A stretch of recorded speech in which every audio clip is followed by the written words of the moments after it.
Good evening and welcome to NUFC Matters with me, Steve Wraith. We've also got Steve Hasty and Mitch. It's the Three Amigos show, as always, on a Friday night. And as I said on the advertisement, we're boldly going to take you into new territories tonight, I'm sure.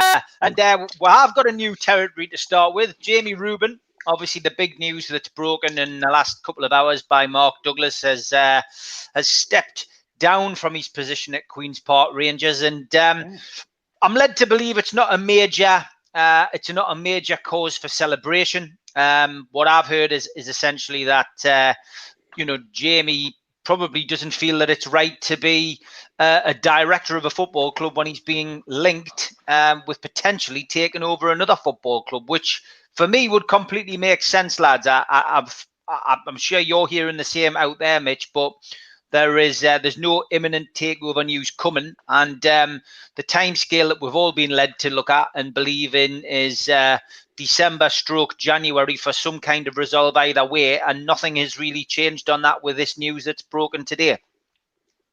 But certainly this side, we had a little chat before we came on live. This side, Christmas has been the sort of the waypoint that's been mentioned consistently by the same people who were pretty spot on with a lot of other things.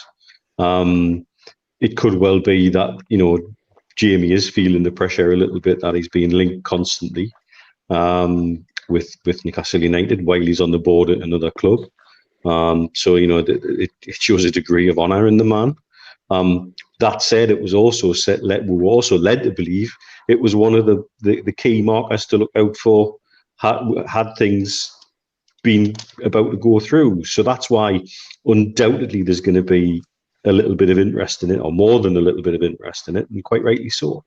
Because what it does do is clear the way, because it was, again, we were led to believe he was the man from the Rubin side of things that was going to be inserted into the board. So it's no wonder it's created a little bit of a stir, shall we say.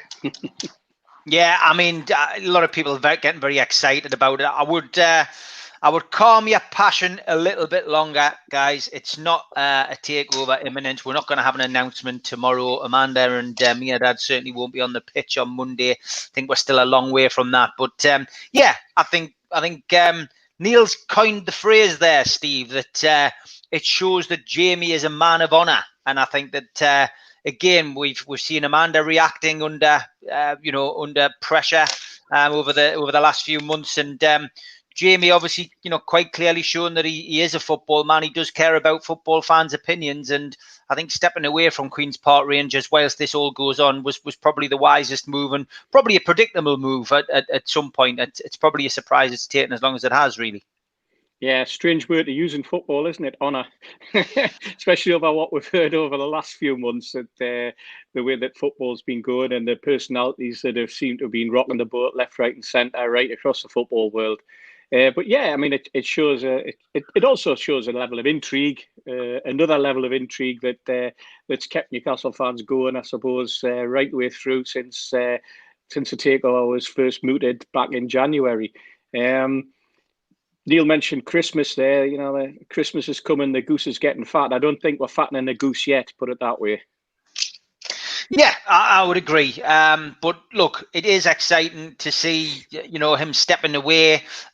Which again, I think, if anything, if we can take any positive from it, it is that we know the Rubins are involved as part of the consortium, and the fact that he has taken this jump, shows that he still believes there's life in the takeover. So I suppose that is probably the most positive way of looking at it, Mitch.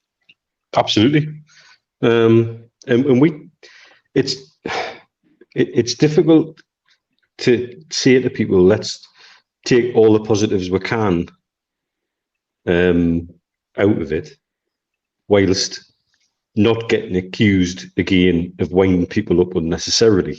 Yeah. And I think it is right that you can say, look, this was one of the things we were told to look out for, and now it has happened. It's quite right that people are going to get a little bit excited about it. It does clear a path, no doubt.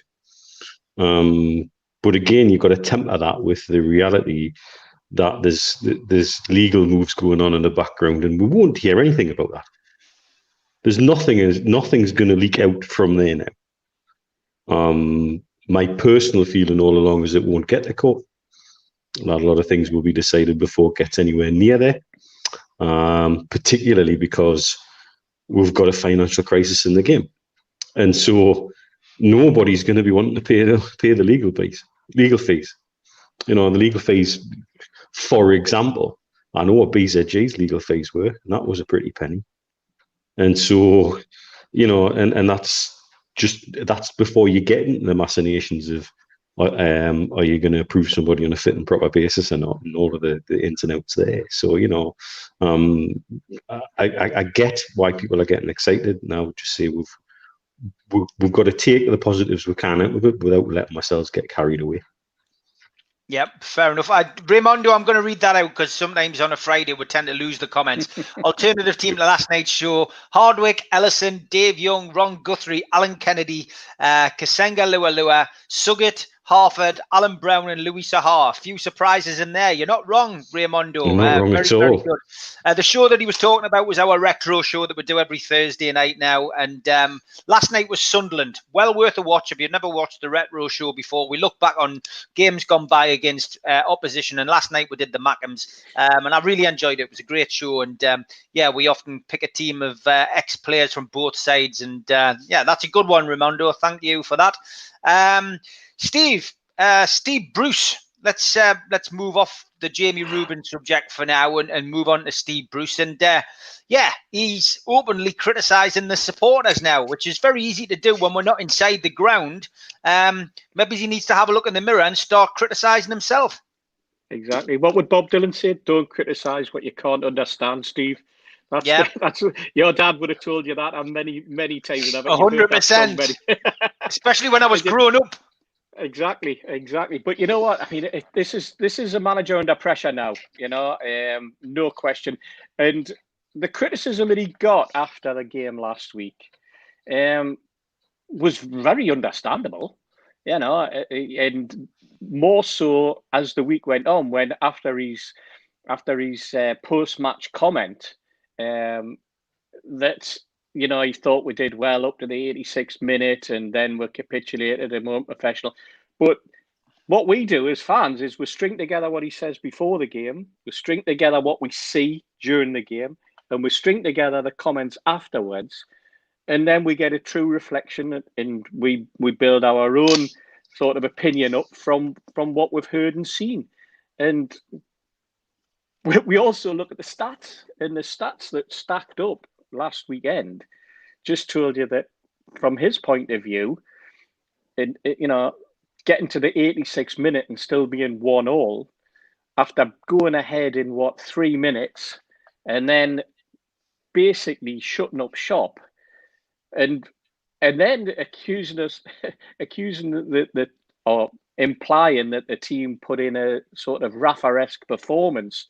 When he's standing on the touchline, giving absolutely no encouragement, no coaching, nothing, no semblance of any structure in terms of how to react to going 1-0 up, how to react to a penalty decision that went for you, how to react when you had injuries that were clicking on over the pitch. We saw Hayden go down in the first half with looked like a hamstring, and then he came out in the second half. And within 5 minutes, he was sitting on the turf, pointing yet again to his hamstring, saying it had gone. Then the farce that we had of the goalkeeper with 20 minutes to go. So that's what we're looking at. We're looking at all of those, and naturally we're coming back and we're criticising, and that's why I was going to say that's what we're paying our money for. We're not actually paying our money at the minute. They're just taking our money. We didn't get any pleasure out of sitting. It's not a transaction, is it? Exactly. So I mean, and then of course he's come out today, hasn't he? And he's made further comment about this is what the nature of being the Newcastle manager is, and it's not normally. That's not normally how the fans are. Unless they see something that they feel as though it isn't right.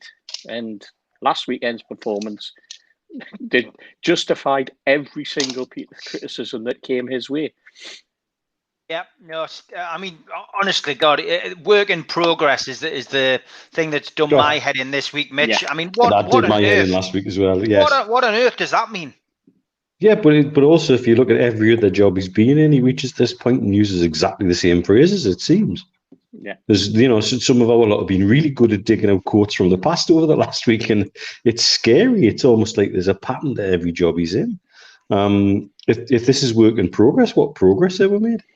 Yeah. And is that the only playbook he has, Mitch? Do you think? Yeah, I think his playbook is a playbook of quotes of how to react to criticism, because that's the only playbook I'm seeing at the minute. It's ridiculous. And let's look at the team he sent out with players on the bench who, and he was still playing square pegs in round holes and wrong positions. How he can come out and say that Hayden thought he'd nicked his hamstring, but we sent him out anyway and we thought he'd be all right. What kind of management's that? And the Darlow thing, do you want to know why we conceded the way we did? Because we're back 4 new, our goalkeeper was knackered, and so they were defending deeper and deeper and deeper and deeper, trying to protect our injured keeper. And then when the wheels came off, Yeah, but nobody told the midfield either. Nobody told the midfield that the defence was going to be pulling back another 10 yards. No. And apparently, I mean, Hayden, go back to that. Apparently, he had a scan which showed cramp. I've never come across that one before. You're the medical man. You know a lot more than bollocks. me. When was the last time you saw a scan that showed cramp? That's unbelievable. Steve, there's one word for that: bollocks. Yeah. Yeah. I've seen. Did you know when I spoke at the FIFA conference over here a couple of years ago? One of the pieces of tech I saw was something that Guardiola uses with his medical teams, and it measures muscle recovery after stimulation, and it can tell you better than a physio and a doctor whether somebody's still injured or not. So the player may still feel right, and the doctor may say, "Yep, he's good to go." That machine says, "No, there's still a risk for injury there." Now, I know there's all sorts of scans you can do. I don't know of any scan that says this is cramp. Nah. Yeah, crazy. And also, the other thing he's done today is he's now saying, "Oh well, young Gillespie's ready to come in." Well, it didn't look like he thought he was ready to come in last week, because the first thing you should have done was get him in and get Darlow off, because Darlow was on one leg. Yeah, he was on one leg. And you could see he was on one leg. I'm amazed it's just bruising. I'm not convinced that that's severe bruising because of the way he was hopping around on one leg for so long. It's absolutely ridiculous. Yeah, we can talk as well about the tactics, can't you? You can talk about the tactics as well. So once you suddenly get round the injury to the goalkeeper, and you get round the injury to Hayden, and you get round his formation, then you can start. Then we can also start to criticise the manner in which they conceded goals. The fact that he's got a central defender who cannot show a player down the line, when the player's coming at him, and you think, I tell you what,Ll show you inside. That's schoolboy stuff. I mean, I put on Twitter during the week, I said, that's the sort of thing you were told at under 13 level by your school teacher, who wasn't a football coach at all, but was an old guy, or a young, relatively old guy who, just like we are probably now, watched and played football occasionally, but knew a little bit about how to just protect the line, protect the goalkeeper, work as a back four, what to do when somebody's coming at you, running down the left or running down the right, coming towards you, how you move your shoulder and what body position should be, because that's where he's going to go. Be aware that he's going to cut inside, but if you've shown him that cutting inside's no good, and he's going to have to go down the other side and down the outside. There's that. There's the manner in which they conceded the goal, where they lost possession, and then there was 3 or 4, maybe 5 passes that were interplayed, where there was no Newcastle player within at least 5 yards of a Manchester United player who was able to decide what his pass was going to be, and then basically have one of your cigars before he played it, because he had so much time and so much room, and that is tactically naive by the manager. In the 86th minute, that he couldn't stand on the touchline and say, "Hang on, lads, I want 2 of you back here." It's a bit like the goal. You look at the goal that was scored, the header Nobody on the front post, nobody on the back post.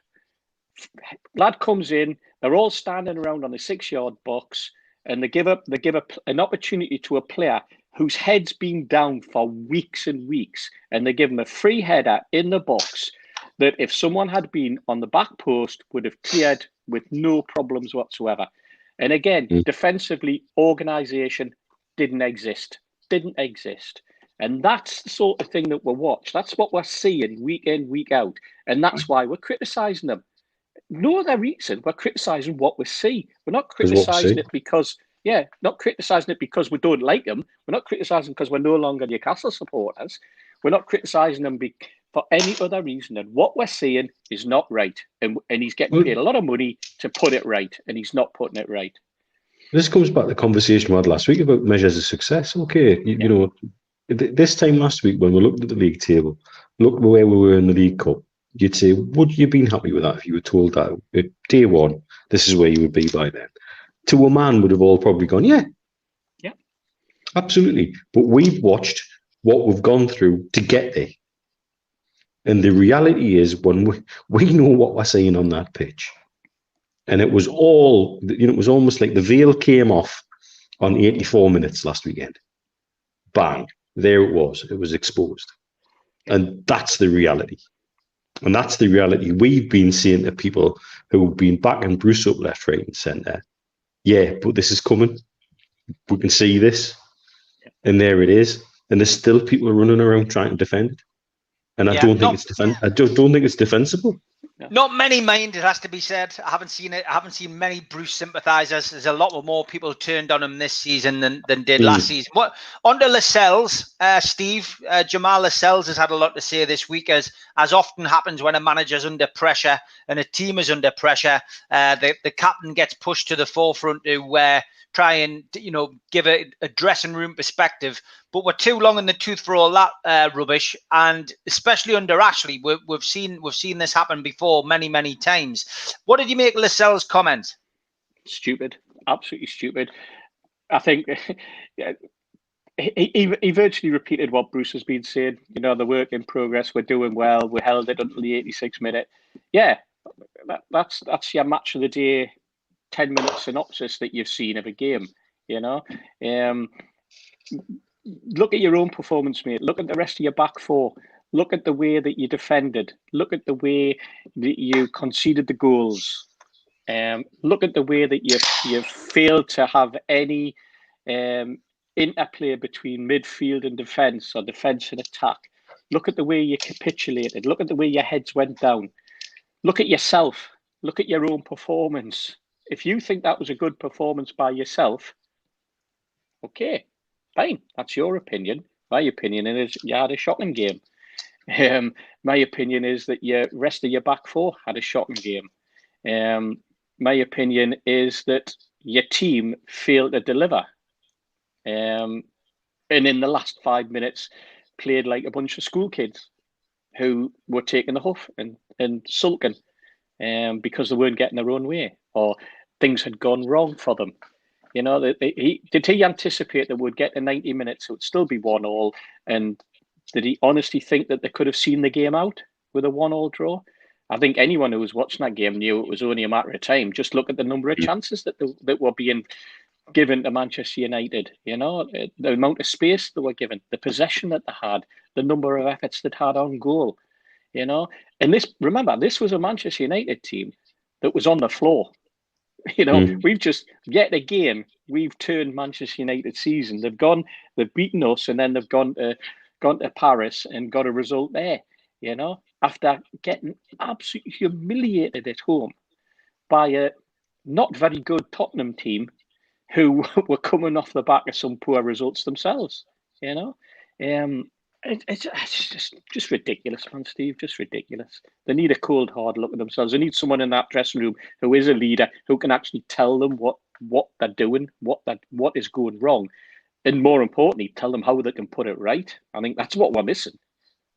Do you get the impression he's had a phone call, Mitch, from his pal Mike Ashley? Because Lascelles does like to, take the lads up to Ponteland for a pizza with Big Mike. And, whenever there's been a phone call to be made, Mike's ringing the captain. So, is there a touch of Mike Ashley? Maybe he's, sticking his nose in again here because he's been a lot more active, on the first team front this season. Obviously, no fans in the ground, so he's been coming to the matches. But, has he been pushing the narrative a little bit?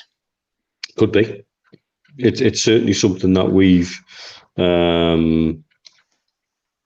thought independently. I think just reading my tweets this week from the three-way, that I'm all for dressing room unity. I'm all for it. I'm all for getting the wagons in a circle and saying, right, okay, we're just going to look after each other and bring it on. But his comments come across this week as sycophantic almost, and that doesn't sit. That doesn't sit for somebody who we've believed to be, a leader in the dressing room, and somebody who has strength of character. Because the history is not just there from trips to Ponteland. It was also when he got given his fat new contract. The first thing he discussed in an interview was how much he was thanking Mike Ashley for everything, and that didn't sit well at the time either. So he's put himself in a very strange situation as a young lad who the crowd would get behind.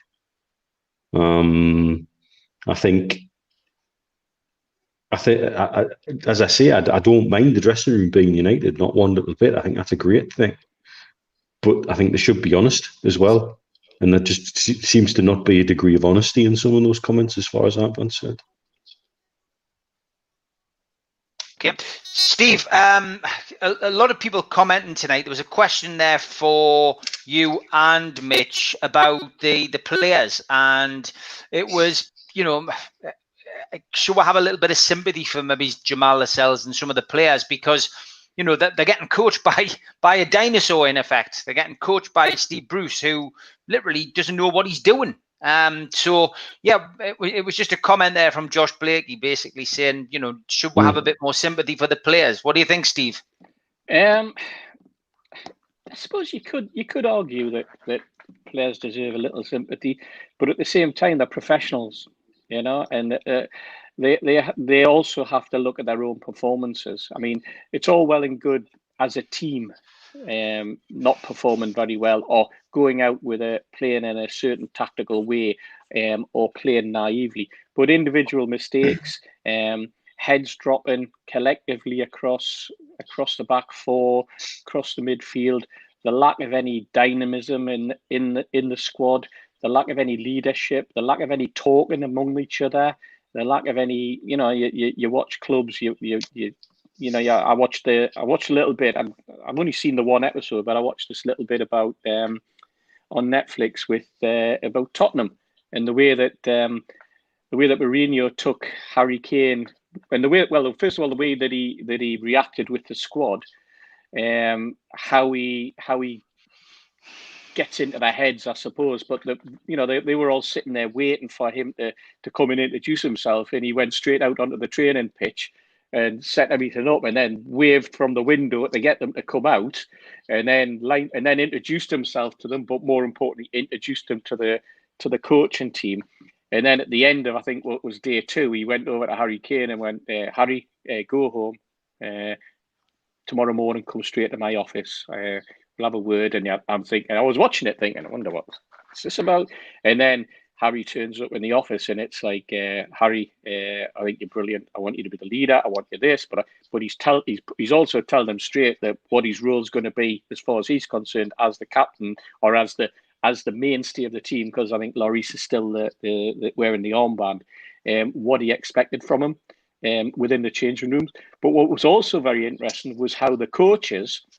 I don't know whether either of you have seen it, but he's talking to the coaches in Portuguese, and one of the coaches is telling them who is the mouth in the changing room, who's the leader in the changing room, or who, more importantly, is the influential person in the changing room.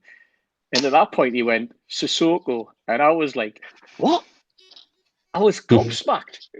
But it was the little clique that were all sitting on the exercise bikes, and the Sissoko was in the middle, and then you suddenly start to go, oh, I can see a little dynamic there. I can see this, and then how he then in the first episode built up Dele Alli and was pally with him, and then obviously something goes wrong, probably in episode 2 or episode 3, and he drops him, and that's probably the only example I've seen of a dynamic in a changing room and how a manager and a team of coaches operate at that level. I wonder if there's that sort of thing at St James's Park and at Dorsley Park during the week. Whether that's the way that it operates. Is that the way that Bruce operates? Is he that sort of psychological in his approach to his man management of the players, or is he? I mean, we use that phrase old school. I always think of old school as the physio who, when you went there, would sort of roll up and down your thigh with a brown ale bottle, as opposed to having the gel and having the machines and stuff like that, because there used to actually be physios out there who would do that type of thing, Right. I remember back in the 70s, lads who, even played for the likes of Blythe and North Shields and stuff like that, and they'd say, oh, if you've got a calf strain or a thigh strain, go and see old Jack so-and-so over in Bedlington, and he'll sort you out. And then you went there and you're basically lying on his kitchen table and he's rubbing a brown ale bottle and up and down the back of your leg and a cold one that's come out the fridge, and then he'd crack the lid off it, finish it off, and get another one out that was just cold, And that's what old school's sort of connotations that it brings to me in my mind. But I wonder whether we do have that sort of professionalism and psychological dynamism that a bloke like Mourinho brings. Does Steve Bruce bring that to the change room? No, I don't think so. Simple answer, mate. Simple answer. I'm not messing around with Bruce anymore. And Joe Linton's coming to the end of his 10-game spell with me as well. I'll be ripping into him in 2 weeks' time, I'm sure. Just like Malcolm does, which seems to wind a lot of people up. I see Malcolm's getting a hell of a lot of criticism on Twitter at the minute. Let's look at the fact that fans aren't in the ground, Mitch. I mean, I've seen a lot of that mentioned this week, and we're still no supporters. Obviously, we've got to accept it with COVID. We're not going to be back in anytime soon. Steve Bruce is getting away with it, isn't he? In the sense that, and that's probably given him this little bit of bravado for having a pop at the fans. Because if there was 52,000 people in there, he would be getting the lickings of a dog. He would be getting the Sam Allardyce type of criticism where. And the Steve McLaren kind of songs, you don't know what you're doing, wouldn't he? Well, particularly after making comments like he has this week. But perhaps he feels enabled to make those comments because he knows there's not going to be a crowd there to do that. The lack of crowd is an interesting one in lots of ways for me, because I think it's also contributed to some of the cookie results. Oh. If Man U had a full ground against Tottenham when they got thrashed at home, would that have finished 6-1? I don't think it would have. Aston Villa, Liverpool, would that have finished 7-2? Probably not. Yeah. And I think, would we have capitulated in exactly the same way with a full St James's rocking at 1-1? I would say that's unlikely. Would have still lost, I think. But I think we wouldn't have just, once the second went in and the heads go down and everything's done, I would have thought the crowd would have got up and got behind everybody. And I don't think we'd have seen that capitulation in that short period of time. So I think it's the lack of crowds is that sword that cuts both ways in many ways. And I think the sooner we can get to a position where people get back, it will put more pressure on Bruce. There's no doubt about that, because it comes back to what we've been saying for the last how many weeks. We know what we're watching. Credit with some football intelligence. We know what we're seeing on the pitch, and we're entire the crowd getting on his back probably wouldn't make for a pleasant atmosphere in St James's Park. I think it's really, really very difficult to work out where he's coming from on some of the things. I mean, somebody made a good comment on the screen before about modern players needing to be told exactly what to do at every moment. And I hate to do this because I'm going to mention Rafa, but they've gone from a situation where you had, Rafa who would manage, who lets players go because they weren't doing what they were told. Mm-hmm. And couldn't listen to what they would do, what they were told. And he wanted a man management, probably to the point of throttling some of them and taking away some of their creativity because he wanted them to do X, Y, Z that particular way. To somebody who, again, it's so coming from my dad, who's quite happy to say to an injured St. Maximin, oh, just run it off. Just run it off. It's like one extreme to the other. And that for our squad's probably not the best situation to be in. I don't think that, yes, the players need to be professional and they need to act, but I see so many professional footballers who genuinely lack some of the football intelligence, and they need to be told just about everything to do, and it's frustrating. Steve, it's it is definitely a case of very, very lucky for Steve Bruce that there's not fans in the ground, and a lot of people saying that Sean's saying it should work in Newcastle's favour. Maybe he's not having fans in the ground, but it could sometimes. Yeah, it's working, Steve, in his favour, isn't it? Because he's not getting the criticism, and he thinks he can get away with it. Yeah, I think it is working to his favour, because it's taking the pressure off. Because during those 90 minutes, I'm going to say a stupid thing now, he should be able to concentrate on what he's seeing on the pitch rather than what's being said behind him or around him. Maybe he's not. I don't know. Maybe he's switching off because I'm not actually seeing that. But that's the way it should be. You know what I mean? But the pressure, I suppose pressure gets to different people in different ways as well. And we also have this, certain players that thrive from adulation, thrive from that adrenaline rush that they get when they walk through the tunnel. And we've also had, we all know of players that have sort of shriveled up and died almost, through the pressure of, and we've never been in that situation. We've never played in front of 50,000. We don't really know what it's like psychologically, but what people like Rafa, what people like Steve Bruce, Mourinho, Southgate, what those people know is what they see during the week and what they see on the training pitch and what they hear from their coaches and what they think a player can perform or how a player can perform in a big game situation. All of that goes out the window when there's nobody there watching. And yes, we've played in front of, half a dozen, 2 dozen, 200, 300, whatever it happened to be on a Sunday or a Saturday when we've been at college or when we've played in Sunday league teams. And we've probably enjoyed when you've played a local derby against one of the local pubs nearby, and you probably enjoyed the fact that there was a load of people there and all giving you, and people from both pubs having a go at each other across the pitch, and you go to take it through and somebody's calling you, and then you get the ball and you do something and you're able to turn around and just in your own head you're going to say, well, did you watch that, mate? Type of thing, all that. But it's different, I would imagine, when it's 52,000 people being at you. San Maximum is one of those players that looks as though he thrives on the bounce back that you get from a crowd. I think Wilson is one of those players because that's his job. His job is to put the ball in the back of the net and then stand there and take the adulation of what's coming his way. And I think, Mitch mentioned other results. You look at that Liverpool Leeds game, 3-3. I don't think that would have happened. Opening game of the season at Anfield.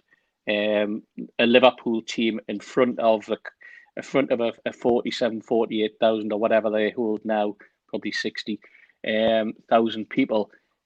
Just after winning the first championship for 30 years, and that's that opening game, and they're playing against their biggest rivals in terms of Lancashire, Yorkshire, the White Rose, all of that type of thing, the bitterness that exists there. that I don't think would have seen that result. So having no fans is a plus for some players, a negative for others. But I think it's a big plus for Steve Bruce at the minute. Yeah, massively. Away from Newcastle, but God, talk about being premonition experts. Both of you guys basically said a European Super League would be the next thing that would be suggested, and as if by magic, FIFA produces a leak, and suddenly, Mitch, we're all getting a bit of traction on social media. People saying this was mentioned on the Three Amigos. Well, yeah, it was, and you deserve a bit of credit for that, because you weren't wrong at all. But I bet you didn't expect it to be as quick as that. Not that quick, no. I did like the tweet that said somewhere Mitch is sitting with a brandy and a cigar going, "Told you so." And I pretty much was, because that was a conversation I think I had with Steve that night to my WhatsApp, pretty much. Yeah. Look, it's something I've been aware of. It's something some of my media connections made me aware of a little while ago. That it had already been discussed, and I think to put a bit of flesh on the bones of that, discussions I've had with some of my Football League connections this week, which I've shared with Steve, it's quite clear that Parry was setting himself up potentially to be the CEO of that, and will be a move to an American-style closed league, eventually turn into a franchise system, which I think for some of those clubs would very much be a case of be careful what you wish for. Because if you were to step up to that and then suddenly the owners of Liverpool decide they don't want to be in Liverpool anymore, they want to be somewhere sunnier, nicer, or with a council who wants to throw them, like, for example, is what's happened with the big changes with the Raiders going to Las Vegas and the Rams coming to LA, is all about, well, somebody was prepared to build them a brand new stadium and pay for their facilities and pay for this, pay for that, and give them free this and free that for 5 years. So they said, right, we're off. And that potentially would happen in a setup like that. Very interesting that it's FIFA-led, not UEFA-led. So there's a territorial pissing thing straight away going on. That indicates there's even more turmoil within the game, and still doesn't address for the UK, for the English leagues, the problem within the game, that the pyramid's now top heavy. It's built from the top down, and it's going to topple. It's I genuinely don't know what they're thinking by the leak coming out really has exposed everything for what it was. That this push by the Big Six to move in one direction was actually just the first move in the chess game that would ultimately allow Super League to happen. And I've seen the proposals. I've seen the media, American-based media-led proposal that had a structure where the last team was going to get over £200 million for finishing last. And if you look at the metrics that they've gathered, if you look at the La Liga coverage that happens on Facebook and the coverage of the Premier League on Amazon, they can gather so many metrics now. The data they can get boils down to, even, for example, you've got a lad playing on PUBG on his phone, and he's got a window in the background running, streaming the match through Amazon. They can tell you when he flicked off from PUBG and back onto the match, because the commentator got excited and he thought he was going to see a goal, and then flicked back to his game when the goal happened or when the goal didn't happen. So they can even tell you how much of the match they've watched and when and what they're listening for. The other data that I found interesting was the data comparing the matches between big teams. When you've got, say, Liverpool playing Man City, that gets the most viewers. Liverpool versus, say, Newcastle, we're probably not a good example because of, let's use another team. Liverpool versus, say, Crystal Palace gets about a sixth of the viewers of Liverpool Man City. But then Crystal Palace versus Brighton will get a tenth of the viewers of Liverpool Crystal Palace. And that's why the media companies want to drive towards a European Super League, because kids want to watch and people want to watch the big games between the big clubs far more and exponentially more than just an ordinary game. And so that's where they see the potential in the money, and that's where they see the potential to generate income, is pitting week in, week out, big games. This is a big game because it's a big club against a big club. And every game is that. And seeing how they've reacted during COVID, one would wonder how many of those games would turn into pay-per-view. Or would they be creating a platform like the NFL have with Game Pass and things like that, which actually is quite a fair one, to be honest. And probably not the example football would use because they're so bloody greedy. And so it fascinates me to see where this has been driven and who it's been driven by, because all the players that we've been being told for the last 2 years were moving the pieces around the chessboard while everybody else was just sitting with their fingers in their backsides. and it's that kind of, you know, and I think that it is surprising, but not surprising, to see somebody like Parry at the EFL involved in such a deep way. I mean, obviously he's got connections to Liverpool in the past, but the whole way that he's infiltrated the way that this will go, while also being the head of the Football League. But equally as well, he was in a position, because those lower league teams are so desperate for cash, them getting any cash right now makes him look like a hero in their eyes.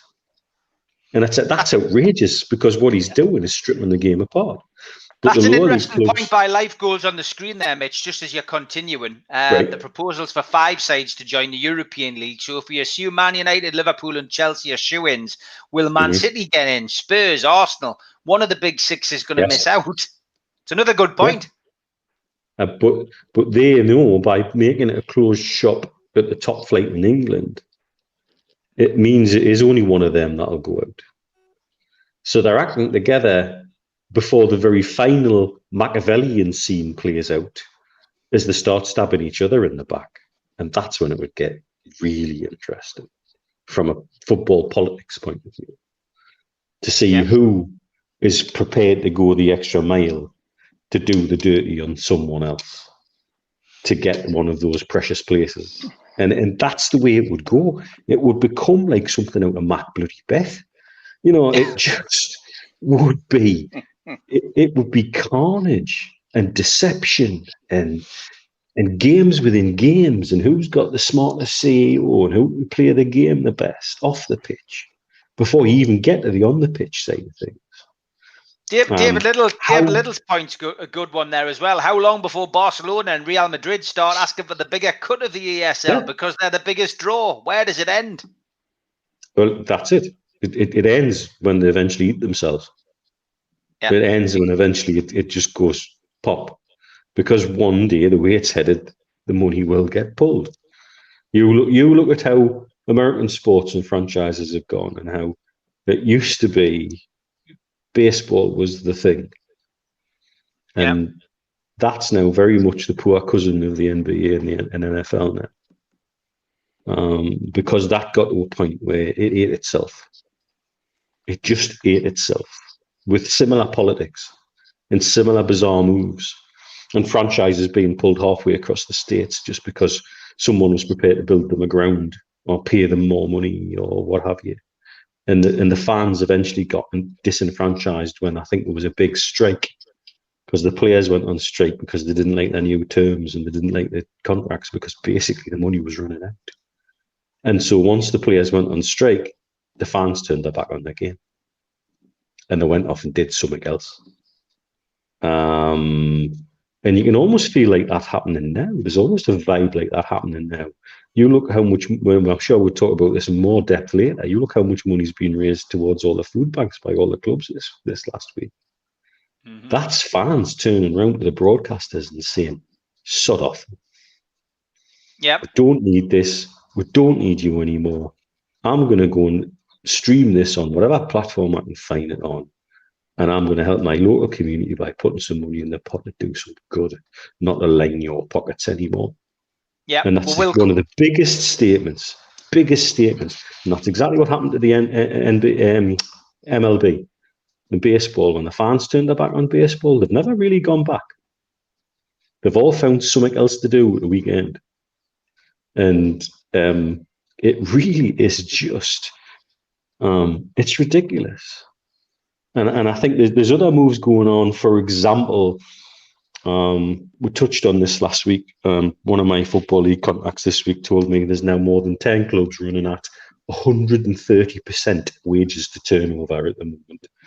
And the level of financial irresponsibility within the game would suggest that those clubs need to be allowed to go bust so they can bar the directors from being involved in football ever again.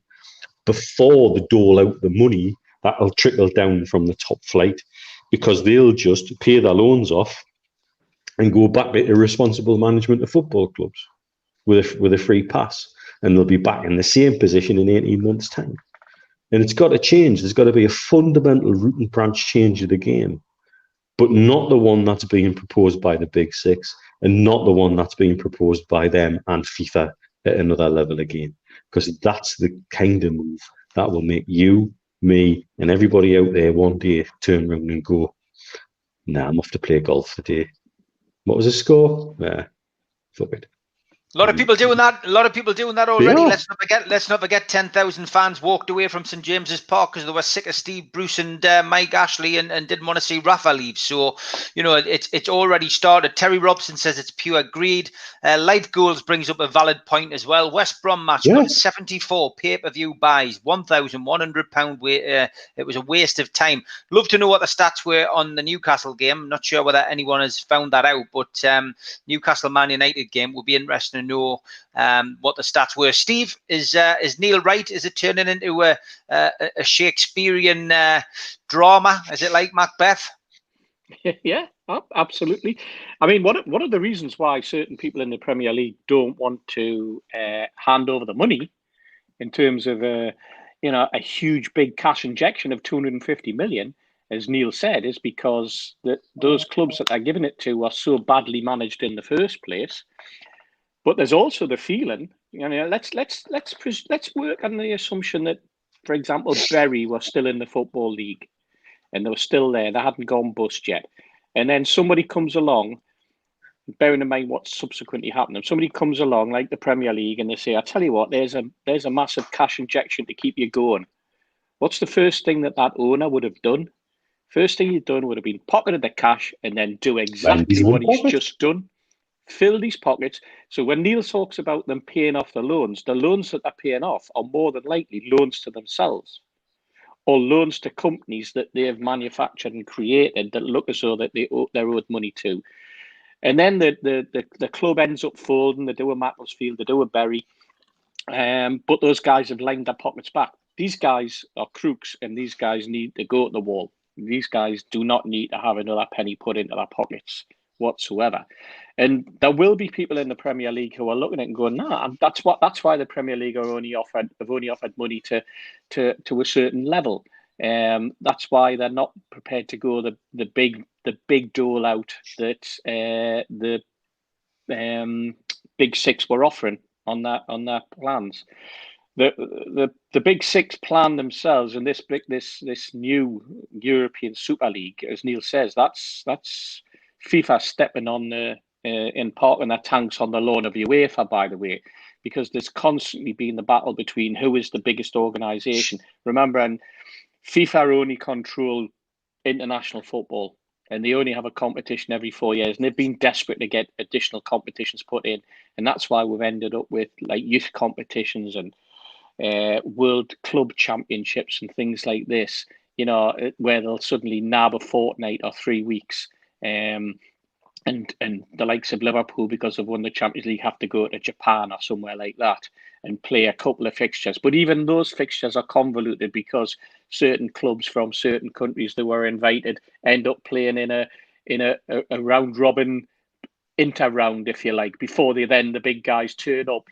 So they're already there from the previous Friday, and then they'll play a game against each other to then qualify to play Liverpool or Man United or whoever, Chelsea, whoever it is, happens to turned up and won our championship, and they'll play them or the European champions or whatever, and they'll they breeze into town and then they play a one-off game and then they're straight into the final. and it's all greed, and that's FIFA just trying to line their pockets and fill in the gaps on everything that they've had to spend in corruption across football over the intervening 3 or 4 years between World Cups. But now they're parking their tanks very much on UEFA's lawn and trying to say, you know what? There's a lot of money being made in the Champions League. We want a piece of that. We want to take that TV revenue. And who's pals with FIFA? People who get World Cups, countries that get World Cups, TV companies that get the broadcasting rights for World Cups. They're best of pals with FIFA.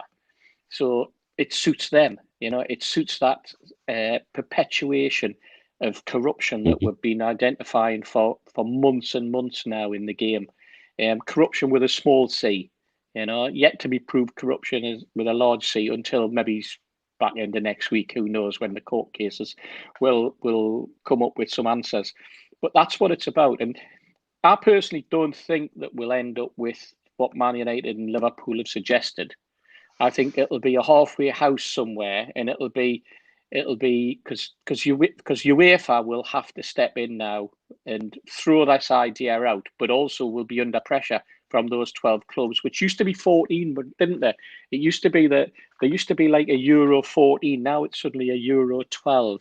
I wonder who the two are that have dropped out, because I bet nobody's told them yet. I bet they're all still thinking that round the table as part of the 14.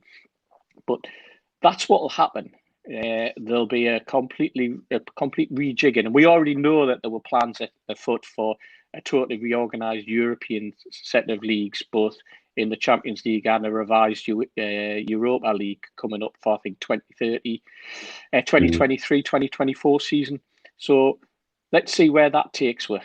But as Neil said right at the beginning, the mess in football that needs to be cleared up before any of this can go forward. In our own league, before we even start worrying about super leagues and such like, is going to be a bloodbath. And it's a bloodbath of clubs dying, not clubs stabbing each other in the back, as the Liverpools and the Man Uniteds and Chelsea's and Arsenal's and Spurs will be doing, and Man City's, but a bloodbath based on you've gone to the wall, because despite everything that we've tried with COVID, you just badly run. I tell you what really surprised me was to hear from somebody so well connected in the game, to use a phrase, these clubs must be allowed to go under. Yeah. There was no sentimentality. There was no, but the people of wherever are going to lose that club and that community.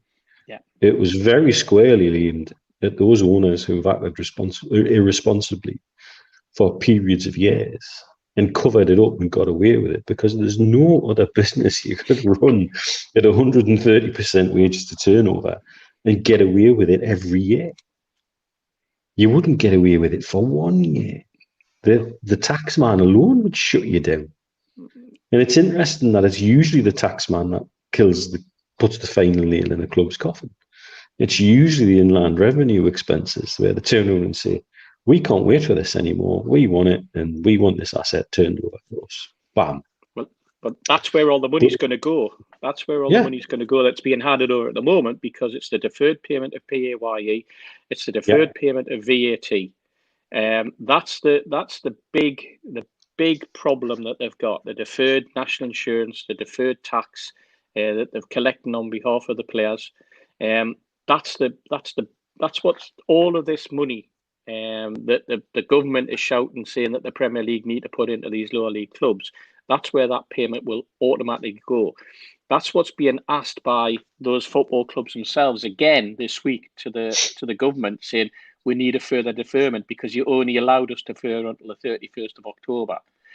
We need an extension of that deferment of those payments. Now the government knows that that's not going to happen. They know that they're not going to get that. If they give a deferment, none of that taxable will ever be paid. And the only way they'll get it is by closing those football clubs down.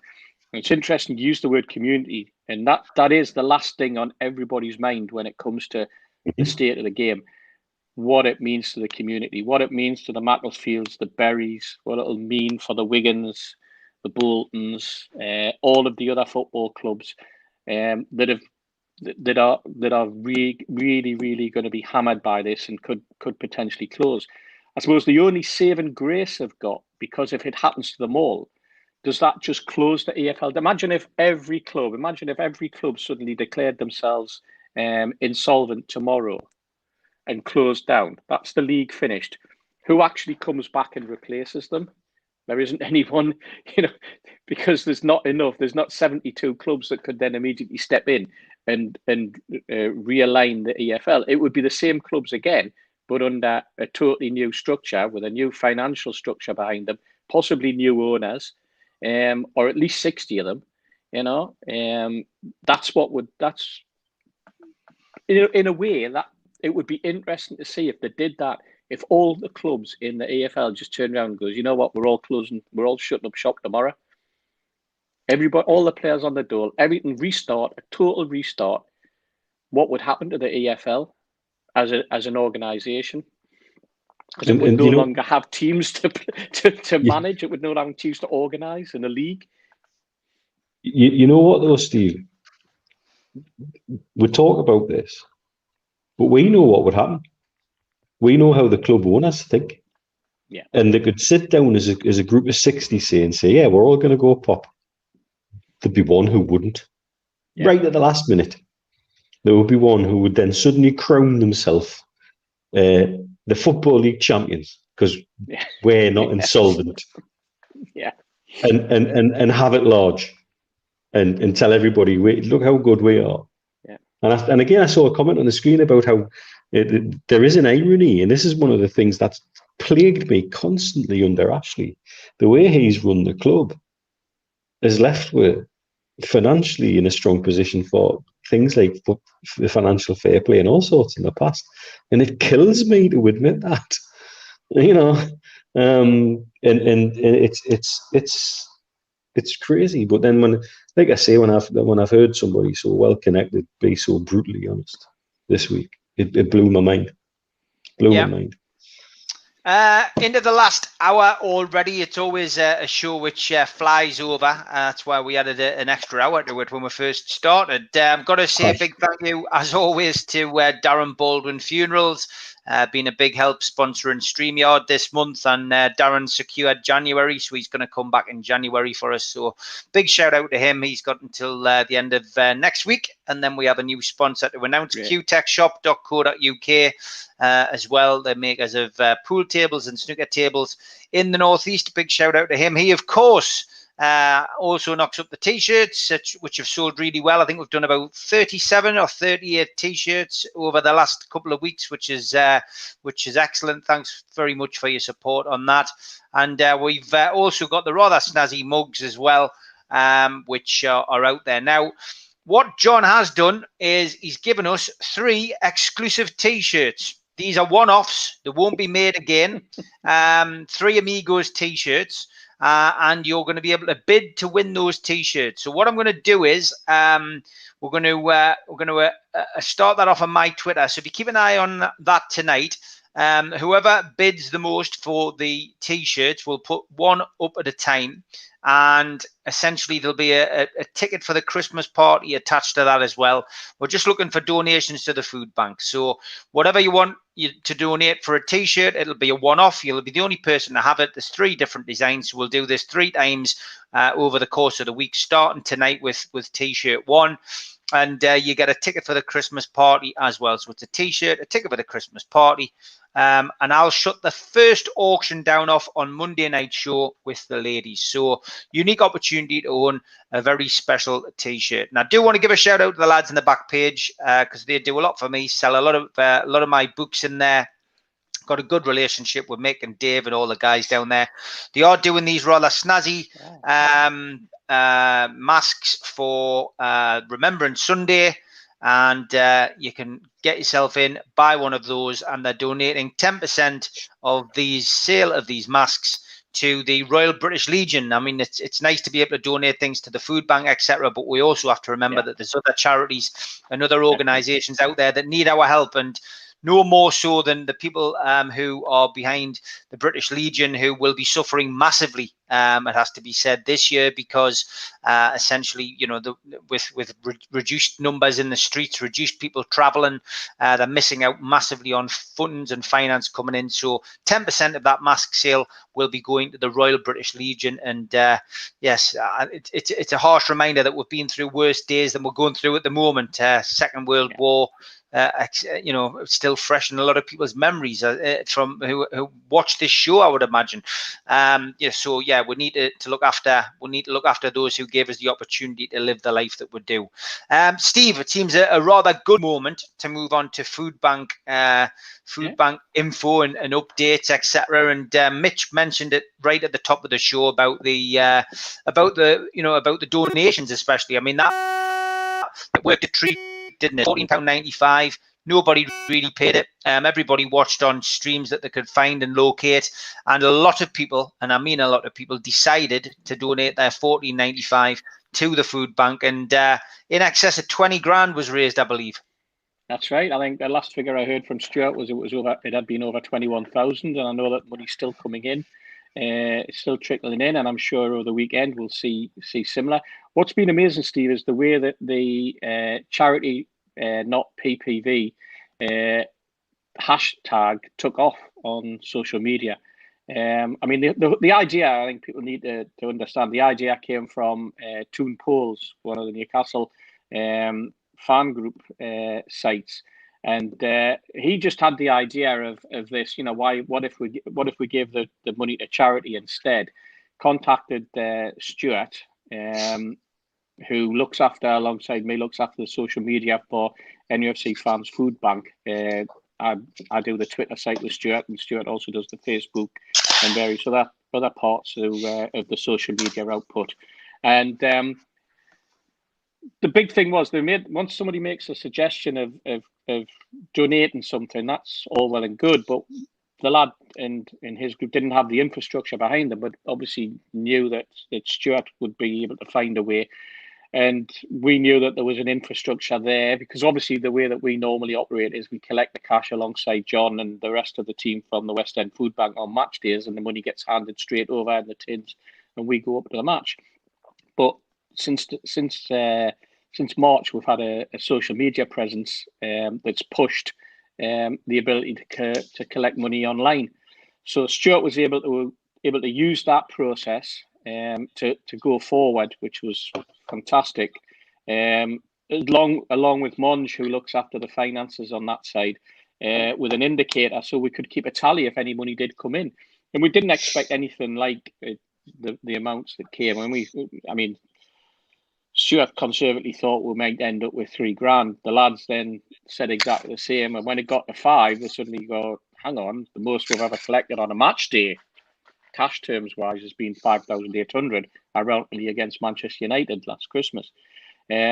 So that in itself suddenly became a sort of target for Newcastle fans. And as soon as you give Newcastle fans a target like that on social media, you know they're going to beat it. So even before kickoff, we were way past the middle of the afternoon. I think we're way past the 5,800, and then it just started to roll in.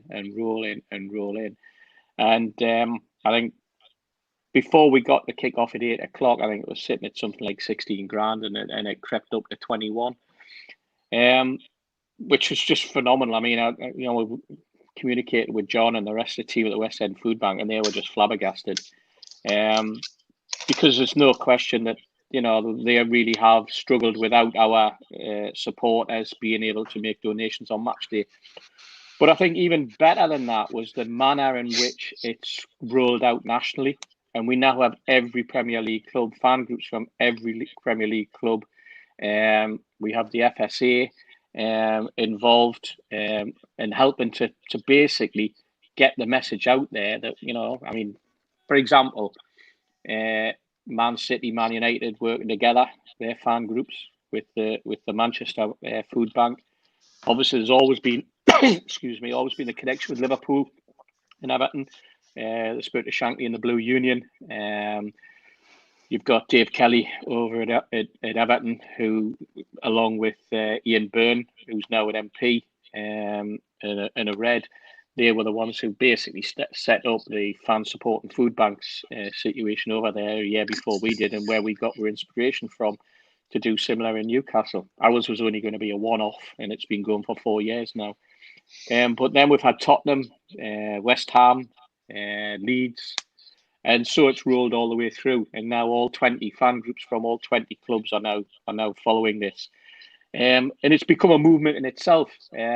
I got a phone call from our friend Ian Menz on Wednesday morning, telling me that it had been brought up at the football all parliamentary group meeting on Tuesday, where Newcastle fans were praised to high heaven by the politicians who are involved in that football committee for what they'd done. They were gobsmacked, but doubly so the amount of pressure that we know from the feedback that we're getting, that was being put on the Premier League, because quite frankly it was an own goal by the Premier League, the biggest own goal you could get,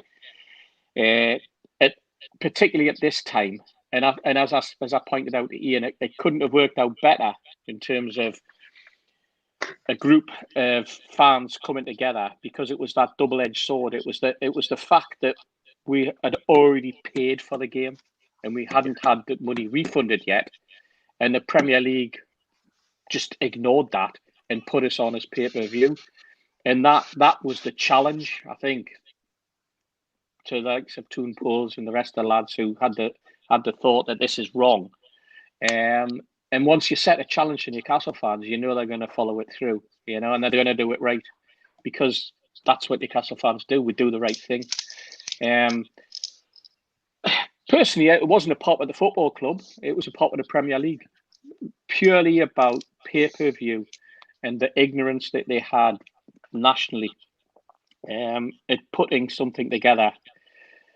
And then when you read things like the Premier League blaming the club for the price of $40.95, the club's blaming the broadcasters, and the broadcasters blaming the Premier League in that round-robin way that they all go about pointing the fingers in opposite directions. Never anyone else's fault. And so you'll never, ever get to the bottom of where $40.95 came from.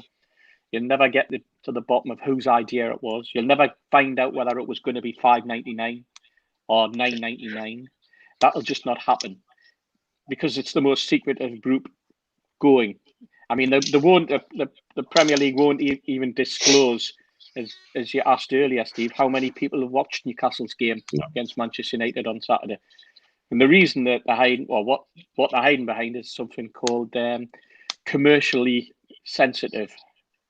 But I tell you what, they're quite happy to tell you their viewing figures every week, normally, but all of a sudden on pay-per-view, it's become commercially sensitive. Because it didn't make double figures, or it didn't make treble figures, or they certainly didn't break even, because they hid behind the fact that the money was all going to the football clubs. That's what we're originally told.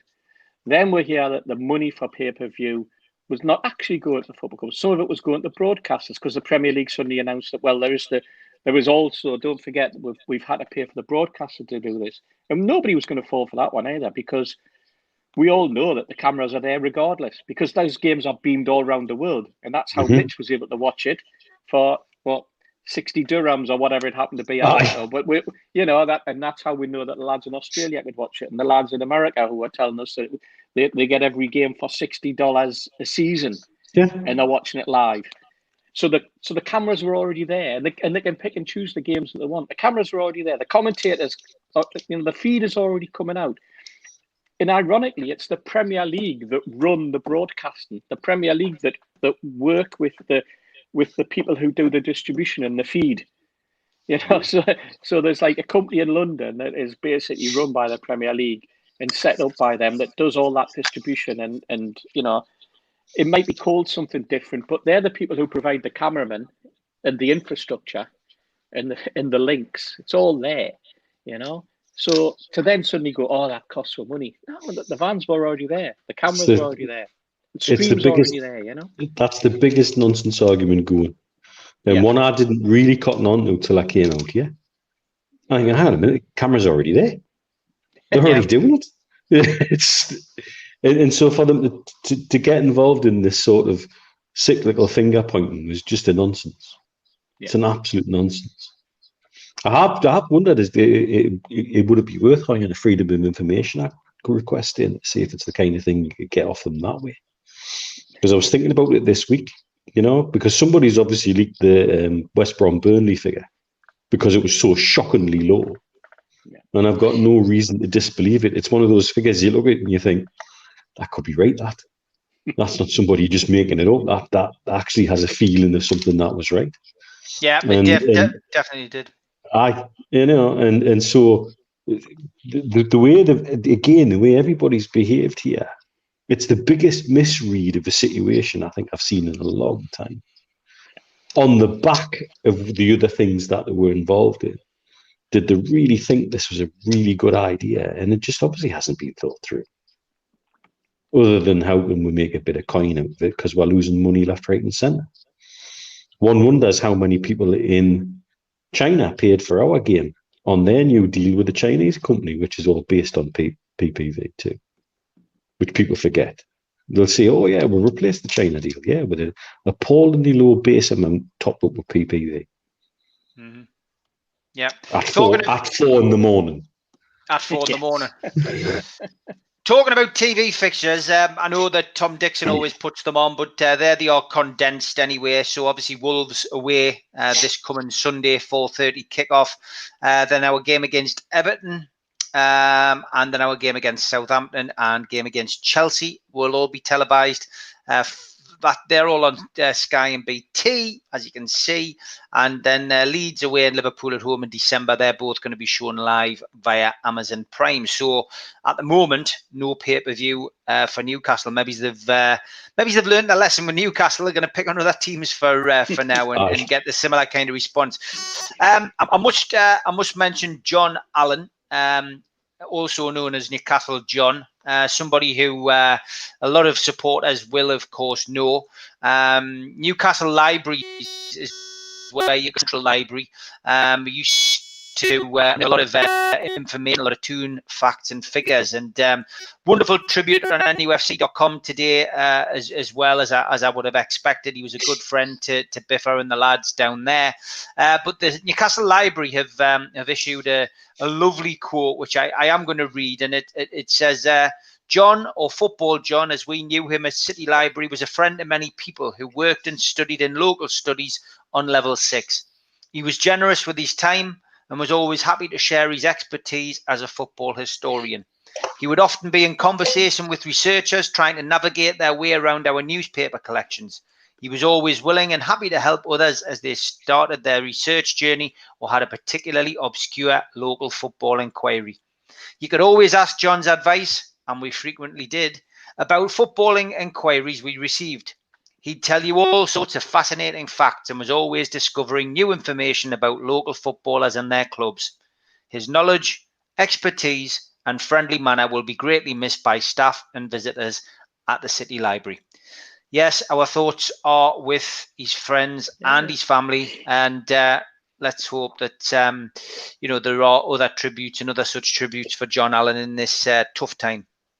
Very sad news, Steve. Very sad news. Lads, we walk around with devices in our pocket that allow us to travel the world without moving from our armchairs, to find out stuff and research stuff and look stuff up from the past. What was number one when we played Watford in 1984?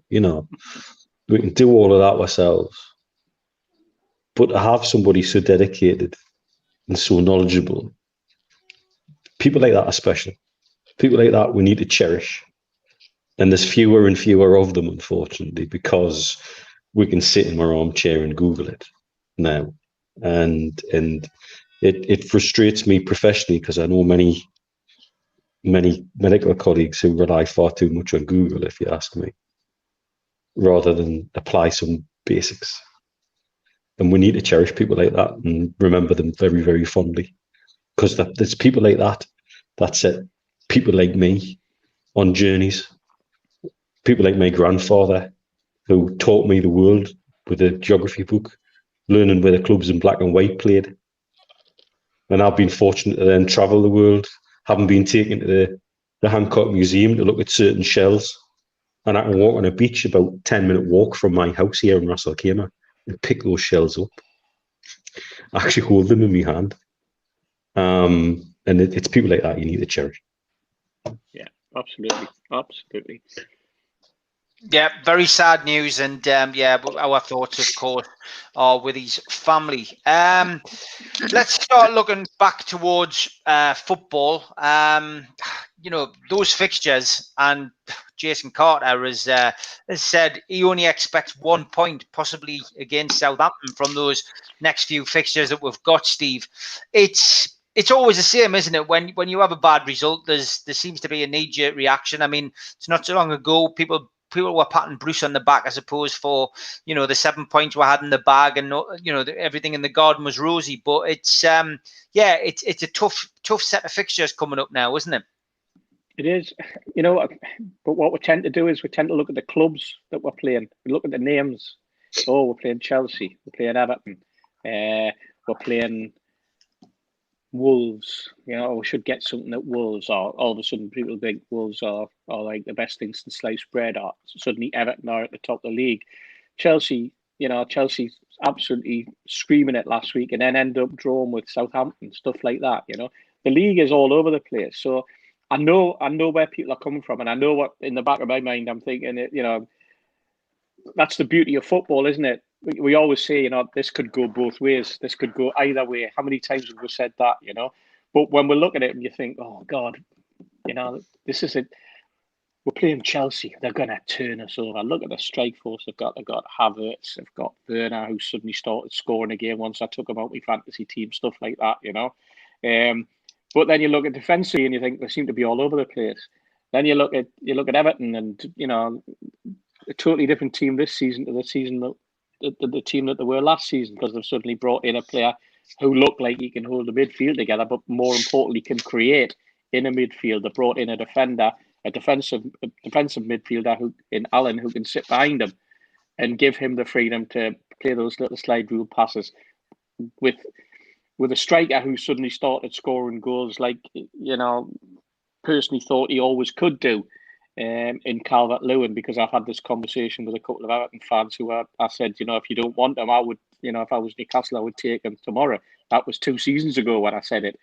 But what they've also got in Everton is they've got a coach in Duncan Ferguson who knows how a striker's supposed to run the line, how a striker's supposed to head the ball, where a striker's supposed to be in the box to get goals, etc. So there's a lot to think about in terms of those fixtures. We're playing Portugal on Sunday, aren't we? That's what people are saying. We're playing Portugal, but we're playing Portugal without the Ronaldo. But still a very, very difficult team. Still some great players in that Wolverhampton Wanderers team. I was surprised that they sold Doherty, but I think they've got more than enough to be able to suddenly start to put in performances a game. And they're coming off the back of a Drummond against Manchester United. It's not one of those places where you'd be wanting to go. But it's Newcastle. Sadly, it's Newcastle with Steve Bruce running it, but it's Newcastle United, and I'm a Newcastle fan, and I always go into games thinking, you know what, we could do this. Yeah, we've got, because we have got the players that can turn a game. We've got the players who can score goals if we play them right. We've got players who have a performance in them. But it's when you look at those fixtures, based on what we've already seen, how many wins is it still? 5 in 26 since Christmas. Yeah. Can I see 6 in 27? That's not at the minute. I can't see 6 in 27, 28, 29 or 30, That's what worries us, Stevie. Mitch, it is a tough run of fixtures. I mean, some people say they pick up points like Wayne Bennett saying against the better teams, and we lose the rest, which is typical of us. So, there's nothing saying that we couldn't go and pick up 6-7 points out of those games, but it does look a tough run of fixtures at this moment in time. It does, and that's apply a few of the cliches. If football's played on grass, not on paper, and you do get, and the results this year are absolutely all over the place. There's no consistency. I don't see any team being consistent at all at the moment. It's a very Newcastle United thing to do, to be able to lower your game to match that of the opposition. We've done that season after season. You know, the thing that actually keeps me in bother when we're down the bottom end of the table and we're looking at the fixtures saying, how are we going to get to 40 points here? The games that keep we in bother are usually the ones against the teams around you at the bottom, because we seem to have this inability to see those teams off. And then we'll pick up a home win against Liverpool or something stupid like that. That happens year in, year out. So why this year could be any difference, you know? I just look at it and go into it and think, well, temper my expectations. Let's expect the worst, hope for the best, take a big tub of Vaseline and a little bit of gear band and see what happens. You know what? We always springs to mind is like, as a Newcastle fan, there's this statement that you use on a Monday after you have been playing very, very poorly, but then all of a sudden you get a result you didn't expect, and you walk into work on the Monday morning and your opening line to your first colleague that you see is, "What a team! What a team!" And we'll all do it on a Monday. What a team! We're back. You know, and it's like, you know, we could have had the worst run going, but then we'll suddenly put out a result against a Man City or a Liverpool or a Man United or a Chelsea, and you go, "What a team!" And then we're back, we're euphoric. Great. In fact, we're still sitting in 17th place in the league. Is neither here nor there, because that's the way we are. Because we're just, you know, we're so taken by a win. We're so taken by a performance, not 38 performances in a season. we get the point where we're happy we're one. Sometimes, you know, one every 6 or 8 weeks. Other clubs seem to get, you know, a performance every other week. We never get performances every other week and string results together that last 10, 12, 15, 20 games. This doesn't happen anymore. But also, Wolves are doing the Thursday Sunday thing, which seems to upset so many teams. And I don't know why that upsets so many teams, because it's no different to Wednesday, Saturday. Yeah. But it does. Thursday, Sunday, it used to screw us. We'd play in the UEFA Cup on Thursday, look like world beaters, and then lose at home to somebody in the bottom three on a Sunday, just because it was on a Sunday, it would seem. You know, it's not like they crossed Europe in a bloody cattle truck to get back.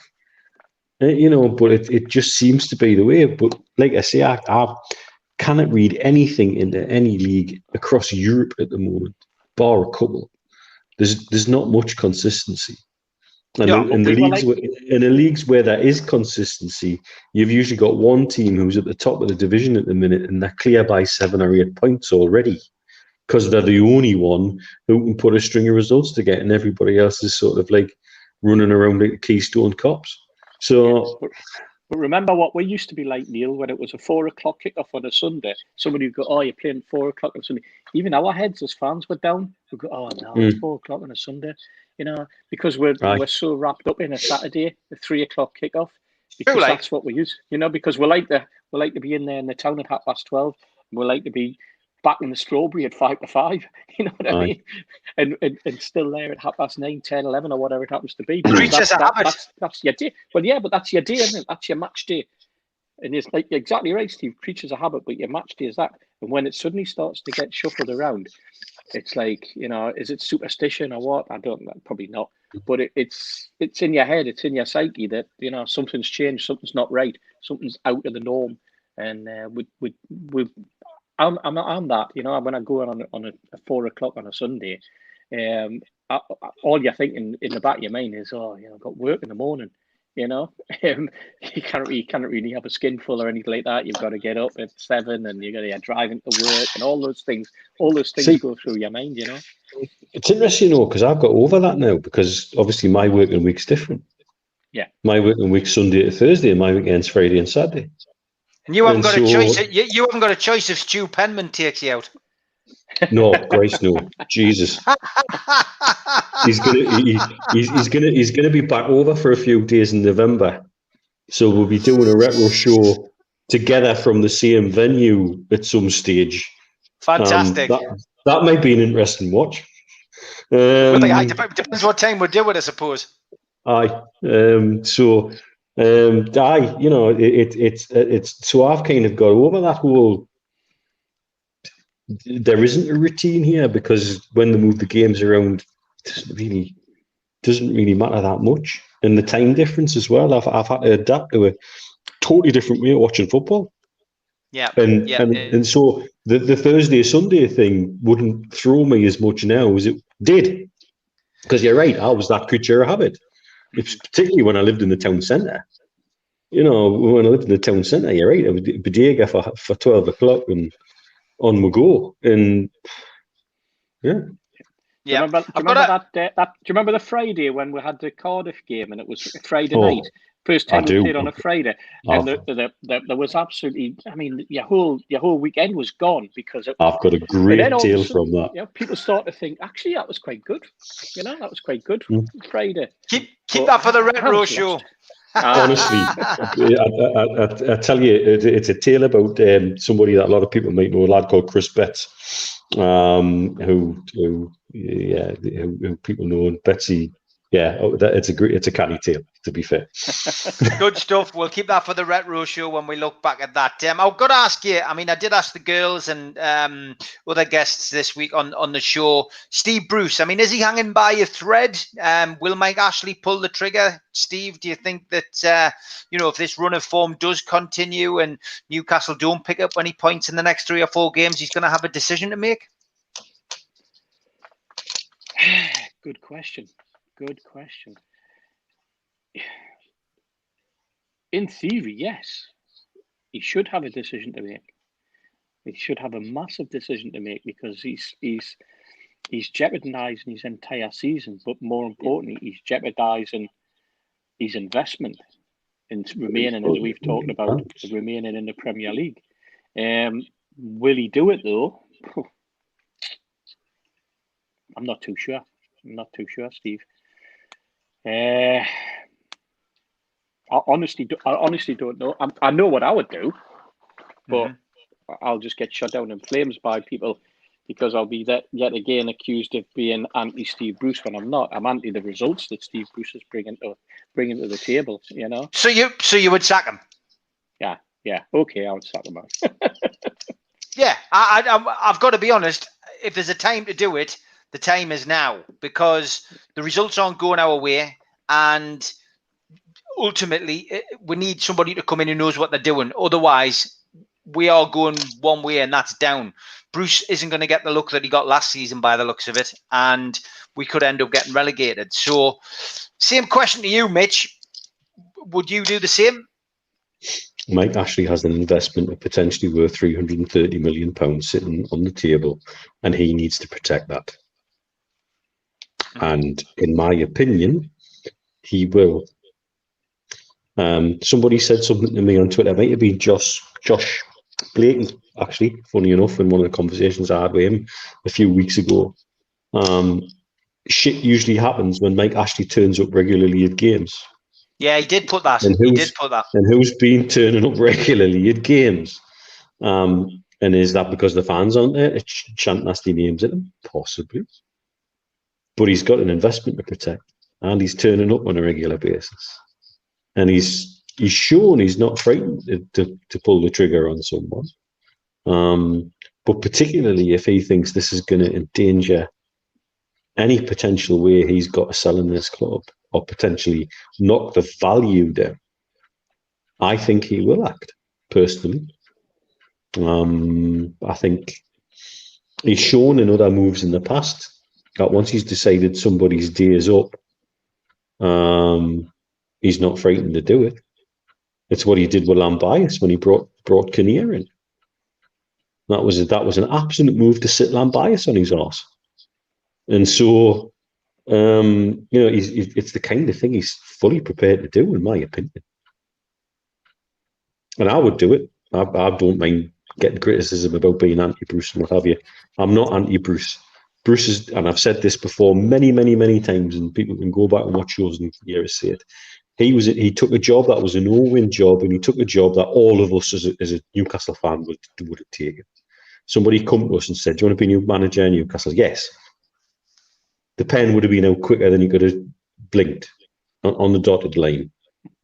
You would do it. So I don't have anything against him per se as a bloke, but I do not like what I see on the football pitch, and we are a disaster waiting to happen. So, Steve And Hasty, it needs to be sorted out. The next question coming in from everybody is, well, who on earth do we replace him with? And that is a good question. I mean, it took 11 rejections before we got Bruce in to come and take over from Rafa. You know, who would take the job at short notice, do you think?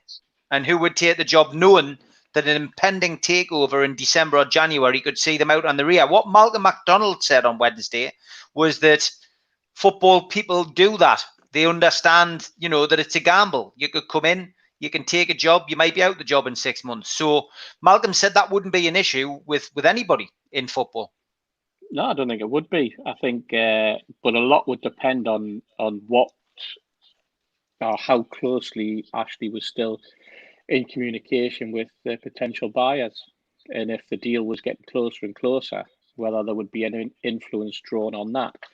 Not necessarily from them, but in terms of the person who Ashley would be proposing as the replacement. You know, would he be going for, or would he be being pushed towards going for a foreign manager, a coach? Would he be going for Italian? Would he be going for a big name? Would he be delving into Spain? Would he be trying to, you know, would they be wanting to be looking at somebody like the manager of Atletico? Would they be looking for an out of work manager like Pochettino? If the money was available, these guys would take the job, because there's not a lot. Like, for example, I know Pochettino has been mentioned about Man United, but the Solskjaer seems to be safe. We seem to have made Solskjaer safe, you know, and I don't think you'll see Solskjaer being shifted in the next 3 to, you know, certainly not while they're still hanging on in Europe. I mean, they've just played their first Champions League game and won, and they've backed him in the transfer market. So his job's not. We talked last week about managers who we felt as though were under pressure, but I think we mentioned, did we think that they would really sack Lampard at Chelsea and bring in a Pochettino? Probably not. Still talking about that today. Barry Hogan mentioned it earlier on the chat. Yeah. I can't believe that they were going to sack him at all. Yeah. I can't see that at all. So unless it was somebody like a Pochettino, apart from that, you would then be looking at out of work managers like Howe, Eddie Howe. Is he the sort of managers that will want? Somebody young, tracksuit manager. It's an interesting conundrum, but I think a lot of it depends on, like I say, on how close the takeover is, if the takeover is close at all. And I think if he was to make the jump and they were to bring somebody in, that would be a massive signal that regarding the takeover, depending on who they came in. So, for example, if they sacked him and they brought Joe Kinnear in, I'd be one of them goes, well, that tells you that there's no takeover. If they sacked him and brought Pochettino in, we'd all be going, that's because the takeover is going to happen. You know what I mean? It's that's where we would end up. We'd just be more and more speculation and more and more. What do Newcastle need? Newcastle need someone who can organise. They need someone. Do they need a tracksuit manager? Do they need a coach? Do they need someone young like Eddie Howe? Bearing in mind he struggled last season and eventually Bournemouth went down. Do they need to go to Europe? Do they need to, you know, you look at how Southampton were really struggling and then brought in Hessenthaler. He struggled for quite a while. And then, you know, it's not long ago that they got absolutely hammered, didn't they? 9-0 or something like that at home off Leicester. And yet he seems to have turned them around, and he seems to have been doing stuff on the training pitch. But I don't know whether that's just a false dawn. Or we're ready for another foreign manager. You know, we know where that's taken us in the past with Hullett. Honestly, there's so many things that would have a bearing on who they would eventually get the job, Steve, to be perfectly honest. as long as you're not going to go for another dinosaur, as long as you're not going to go for another 59, 60-year-old or someone even older who has been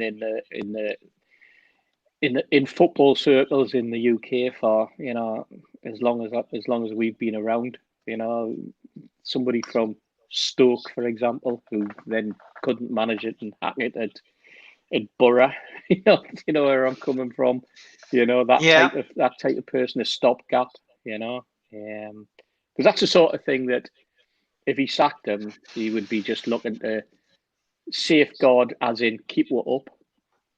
And quite frankly, like if that's where Ashley was coming from, he would be better off just sticking with what he had.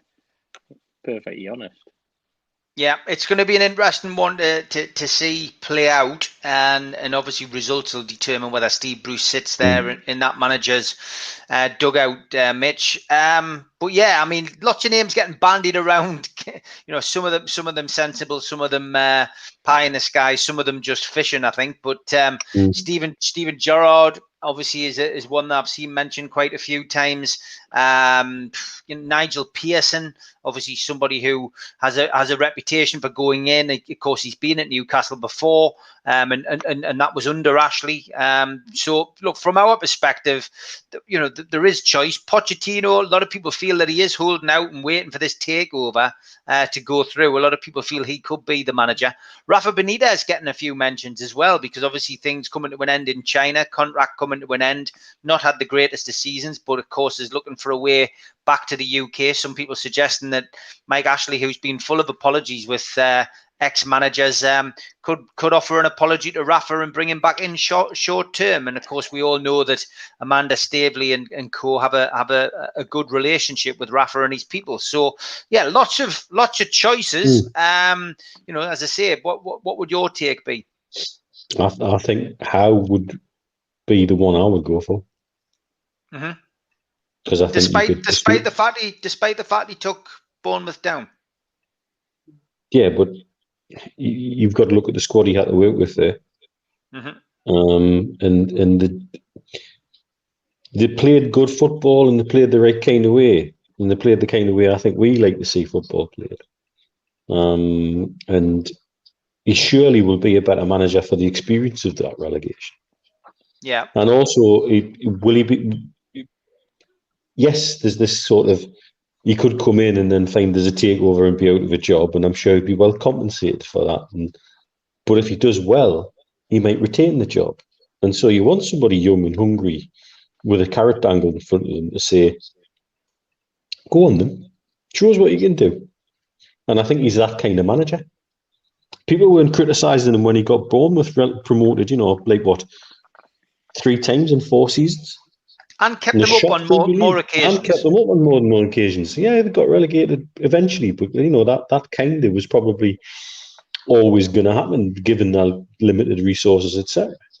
And so I'll tell you what's interesting, Mitch. You look at Ashley's history, and this is the first time that if he sacked a manager, that there's nobody behind the scenes that he would then give a job to, because I don't think there's anybody capable in the backroom staff. No. The Clements or Agnew, you wouldn't be saying, well, what do you take over? In the way that he did here with John Carver, the way he did with Glenn Roeder, the way he did with Chris Hooton twice. There's nobody around like that you would say step in and do a caretaker job. Yeah. There isn't. Not in the setup.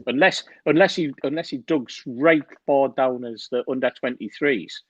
Steve Harper, Lee Clark. Well, that's what I mean. That there is nobody. I mean, Lee's not involved with the football club, but Harper is. But would he put Harper and jump him over all the other coaches that he's got? Would he jump him over the under 23 manager that oversees the rest of the academy, etc.? I don't know, but I don't think there's anyone there, not in the first team setup, that you would go step in and take a caretaker job for us, because and that's something that actually has had a history of doing, as I say, with Roeder and with Hooton and Carver. Yeah, I mean, I find it interesting seeing people bandying Gerrard's name around. I think he is making a good name of himself and a good hash of it at Rangers. My understanding was, as part of Rafa's project, he wanted to create a boot room kind of succession. And to me, the logical thing would be for him to bring Gerrard in, have Rafa hung around as part of the project as that succession plan. If Rafa was to move upstairs and then have Gerrard in as his first team coach or whatever you want to dress it up as. Is he ready to do to go to the Premier League? Well, Lampard's doing okay, but Lampard's been given a ridiculous amount of money to spend and still cannot seem to buy the right goalkeeper. So you know, exactly, yeah, you know. So I do like the look of what Gerrard's doing at Rangers, but it comes back to, I think it's very easy to look good at Rangers when you've only really got Celtic to compete with.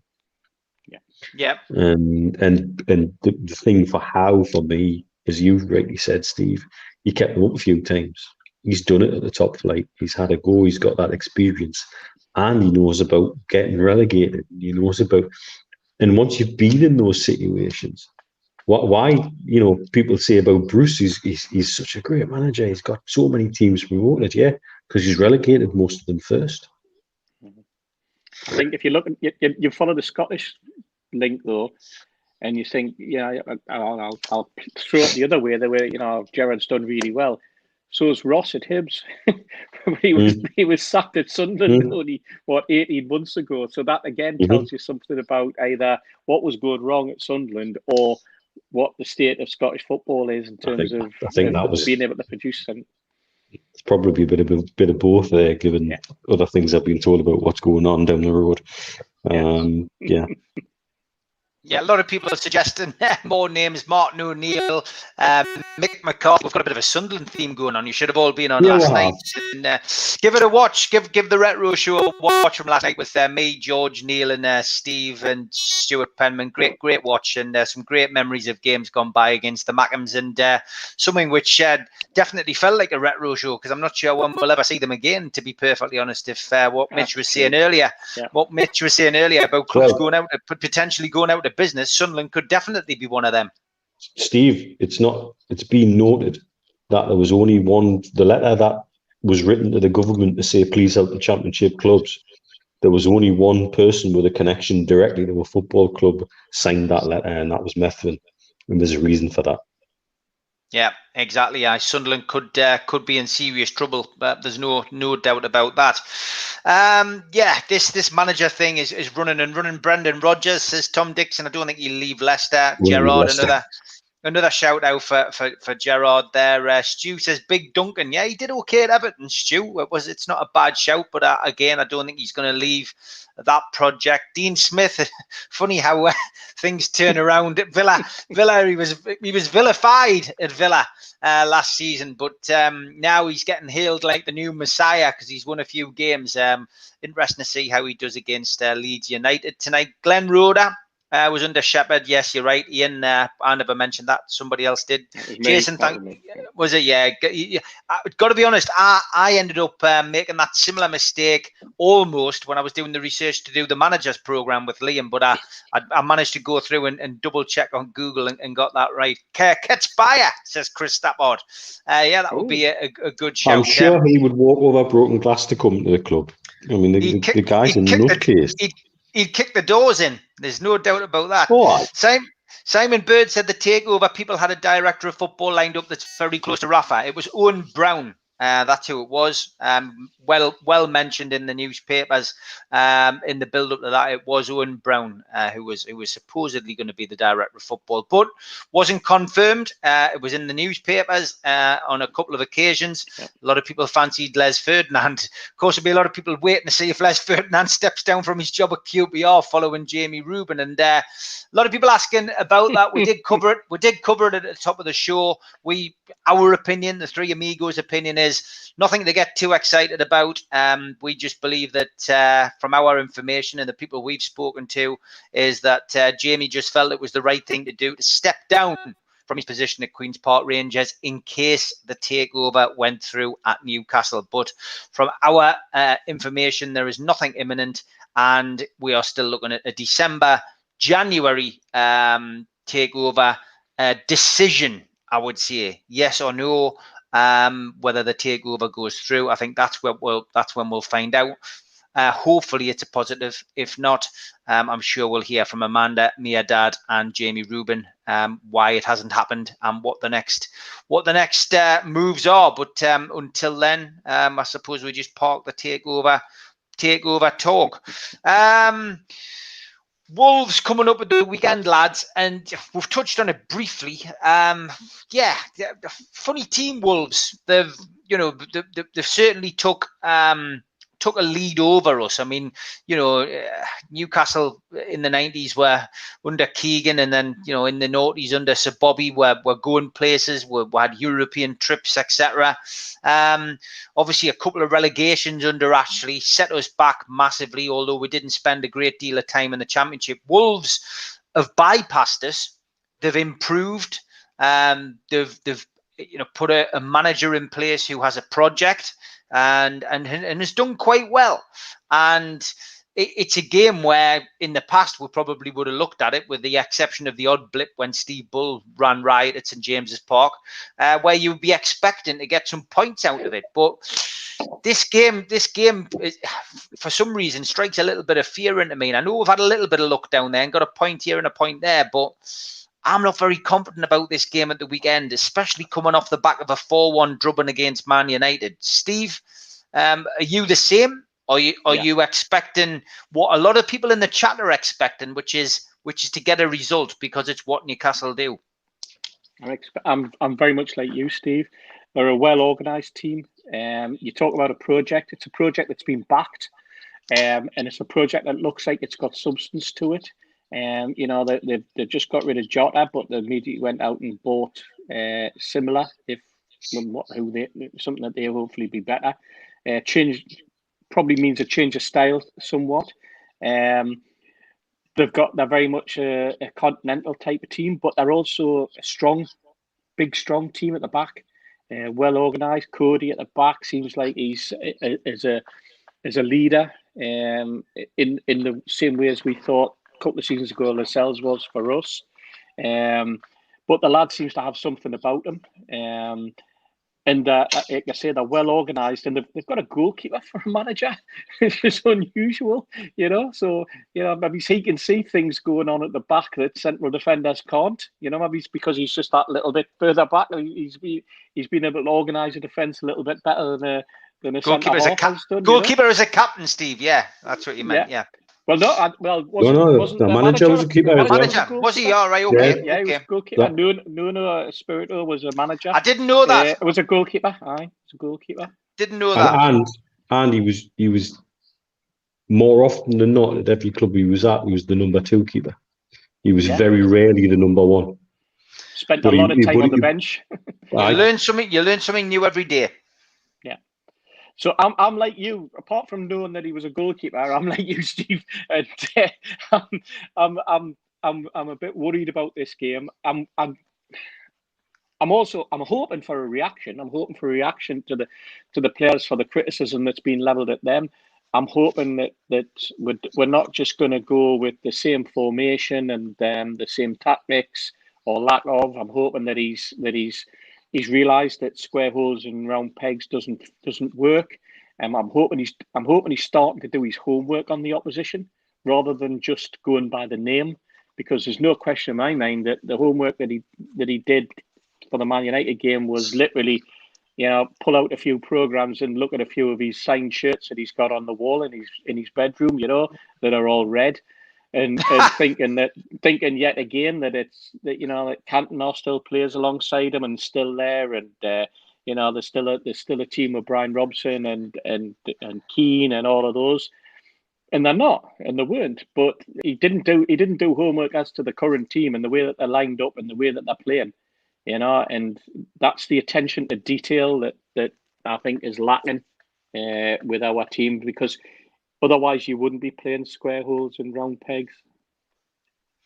Yeah, Mitch. I mean, it's yeah, it's not a game I'm looking forward to. Are you a bit more confident than I am? From a footballing point of view, not really. Like I say, I think we just expect the worst and hope for the best. I think that's the only way you can do it. My biggest problem with Wolves is the way that they're set up with the super agent on that board. And they're effectively cycling Portuguese players in and out, and that's a signal of everything that we're talking about that's wrong in the game. How much of those money, how much of that money is going in agent fees, and how much is going to him, and how much is going to companies he's associated with, and how much of that's disappearing out of the game, and not in a position to trickle back into the game at lower levels where it's needed in England, and at lower levels where it's needed across the world, across Europe. That's my biggest issue with where Wolves is. It's not the Chinese money. Even as somebody who tried to get money from the UAE into Newcastle United and was desperate to see Saudi money going to Newcastle United, I would be a hypocrite to say my problem was Chinese money going into the club. Don't have a problem with that at all. In fact, that's one thing they did very, very well. Remember that pre-season tournament in China that we were involved with them, and they had supporters. Club shops opened up in Beijing and other places, and they absolutely had the jump on when they came up. Had the jump on where they were very well organised, and that's smart. And that probably reflects the way they've got the board set up with the super agent involved, etc., etc. But it also stinks. At the end of the day, it stinks, and that's something that, as somebody who's passionate about, the side of the game that doesn't get talked about enough really is where's all this money going? Where does it disappear out of the game? How much, for example, of the Joe Linton transfer fee disappeared out? Where did it go? I've got some very, very interesting theories about that, but that's probably for another day. Things like that. That's what's wrong about it, and that's what sticks in my throat about going to a place like that. And yes, they play nice football. Yes, they've got a manager who is a student of the game. There's no doubt about that. If you track this lad's history, he's one of those ones. I know if you read players or read comments from players about Gareth Southgate and Chris Coleman when they were both together at Crystal Palace, and the amount of players who played with them who said they were always going to be managers. Always. We knew that they were going to go on and manage teams. And I think he's somebody that probably many of his teammates have said that about for years as well, that he was always going to be a manager. And he comes across as a student of the game. He comes across as quite intelligent when he speaks for me. All goalkeepers are crackers, like. They all have something not quite wired up right there. And they he all has have that different levels. He has that. He does have that in him as well. But and I quite like to hear him speak. I think he's got some very good insight into the game and speaks from the heart and speaks quite honestly about games. When he's been fortunate, he say, "Yeah, I've been fortunate," and when they've not been good enough, he'll say, "Yep, we weren't good enough." And so that's the kind of thing you want to hear from a manager. So I've got a lot of time for all of that, but I don't have much time for the way the club itself is set up and the way it drains money out of the game, in my opinion. That's my issue with going to Wolves.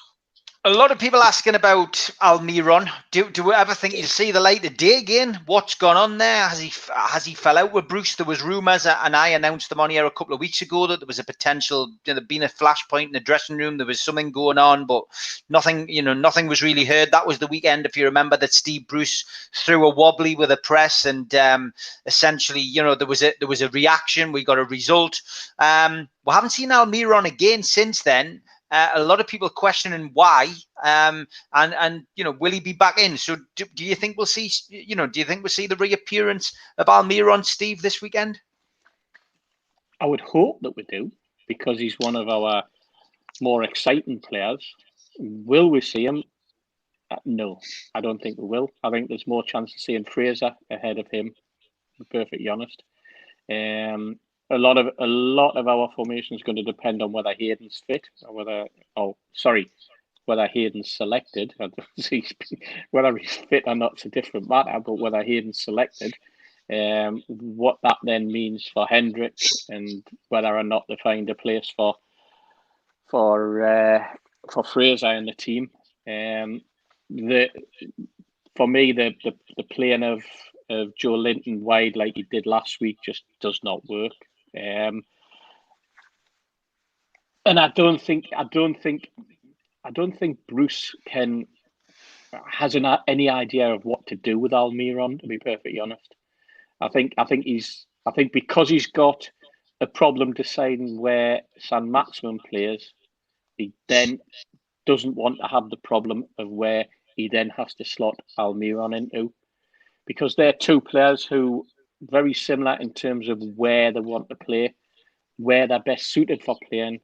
Almiron with lightning speed, and then you've got San Maximum with that ability to be able to drop a shoulder, get past someone with ease, but also has a tendency to go back and back and back for another trick and another trick, which is what we love to see, because it usually means at the same time he's going past someone. But Almiron is a different player to the Almiron that I remember being so excited about under Rafa when he first signed, because I just thought I saw him as a very, very direct runner that was creating havoc and defenders backing off him, and that was creating space. What I've seen under Bruce is Almiron is a player who runs diagonally and usually away from the goal. It's like he's not running, cutting in towards the goal. He tends to run across the goal. His runs, for me, seem aimless. And that's because nobody's coaching them and telling them what they want them to actually do. Yeah, no, I would agree. Almiron, would he be in your starting 11 at the weekend, Mitch? Yes, he would, and I'm going to chuck another name into that mix as well, Fraser. Yeah. We came into a game against Man United, and out of form, rattled Man United after an international break where Fraser had 2 man of the match performances for Scotland, and he sits Almiron and Fraser on the bench when they've got a full-back pairing of a young lad who plays more as a winger and as a right-back, and we never pressured him. We never put him under any defensive pressure at all. And because that's where he's not good. He's good going forward with the ball, and they've got a left-back who makes me look like Weight Watcher of the Month. And so you've got 2 lads with a bit of pace and a bit of skill who could pin both those full-backs back and remove half the game. You look where some of their goals came from. One of them came from one of the fullbacks. Yeah. And by then he just got his head around to putting Almiron to maybe tie him up a little bit after he'd scored. Yeah, great, well done. Hindsight makes you a genius. It's why did you have both those players sat on the bench when we're at home against a team out of form, a team that was rattled, and instead he played square pegs and round goals and had the wrong people out wide for me, and that again left Wilson up front isolated. Yeah. And where's the link-up play? Whereas Fraser and Almiron can at least interact and give some of that support that the front line needed, but also pin those fullbacks back, take them out of the game, stop them being an option, and they would just let them roll over at the end. And Gino's right there. That's the formation. The 3 behind Wilson has got to be Fraser, St. Maximin, Almiron. Don't give them positions. Let them sort it out themselves on the pitch. Just give them the free role to say, you're the 3 there. Do your thing. Express yourselves. He also played a team that played with 1 striker up front for the first time in God knows how long. And it was Marcus Rashford, left on his own, who primarily played out wide anyway. And still our defensive 2 centre-backs couldn't handle it, couldn't understand it, couldn't understand where the space was coming from. And we allowed 2 midfield. Well, we allowed McTominay to basically just be the destroyer, but allowed the 2 creative players, which is exactly what we're talking about. 2 players creative in their instance, Mata and Fernandez, to basically run the show at walking pace as well. I mean, Juan Mata, yes, he's a great player, but he hasn't even been getting a look in at Manchester United over the last 6 months. and then all of a sudden, you suddenly see what a quality player that he is. And he comes in and destroys me. Not for the first time, by the way. Joe Linton obviously is still getting a game, and somebody came out with a stat this week on one of the shows. And again, it's something I've mentioned previously as a bit of a joke, really. I often feel as if Joe Linton has like it in his contract that he must play, but he's played or made an appearance in every single Premier League game since he signed. So, Mitch, there must be something in that contract. It's got to the point now where I've got to wonder. Mm-hmm. I'm generally try not to be a conspiracy theorist. I generally try not to run stuff up the flagpole that really is sort of a bit, okay, could be, but you've got to wonder. You've got to wonder, what has he done to deserve an appearance every time he's fit? Because his goals record doesn't tally it, his assist record doesn't tally it, his general performance, he's all of the stats that they use now. I can't think of anything where, and Bruce has played him in about 6 different positions, and I don't think he knows what to do with it. He is in the world of square pegs, round holes. He is the perennial octagon. Where the hell? What do you do with him? And I still believe. I mean, we've said this with Ian Mearns a few times. I know Ian thinks the same as me. There's a player in there, but it's finding the role for him.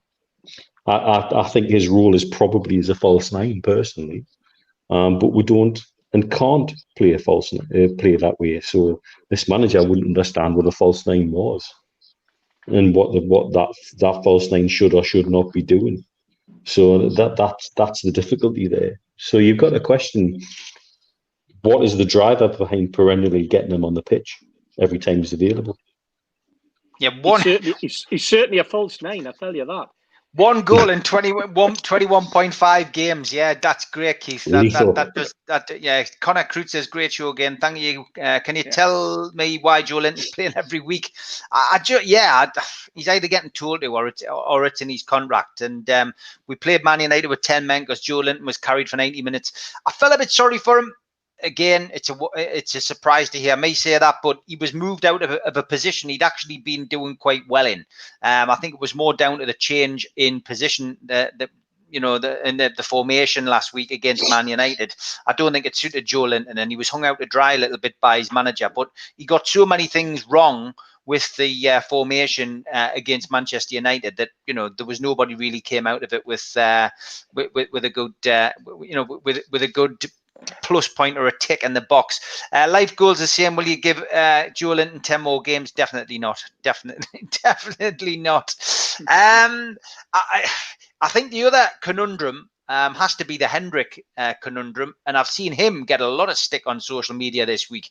People suddenly saying that he's not a good player, and from our perspective, people have been speaking to Burnley fans, and Burnley fans are saying, he plays one good game in 5. I've seen quite a lot of negativity, and ultimately for Hendrick, he's getting played out of position. He was probably told he'd be able to play centre midfield, Steve, and he's been played wide right as a winger, which is crazy. And you've got to wonder if Richie was available for selection, would he be even getting a game?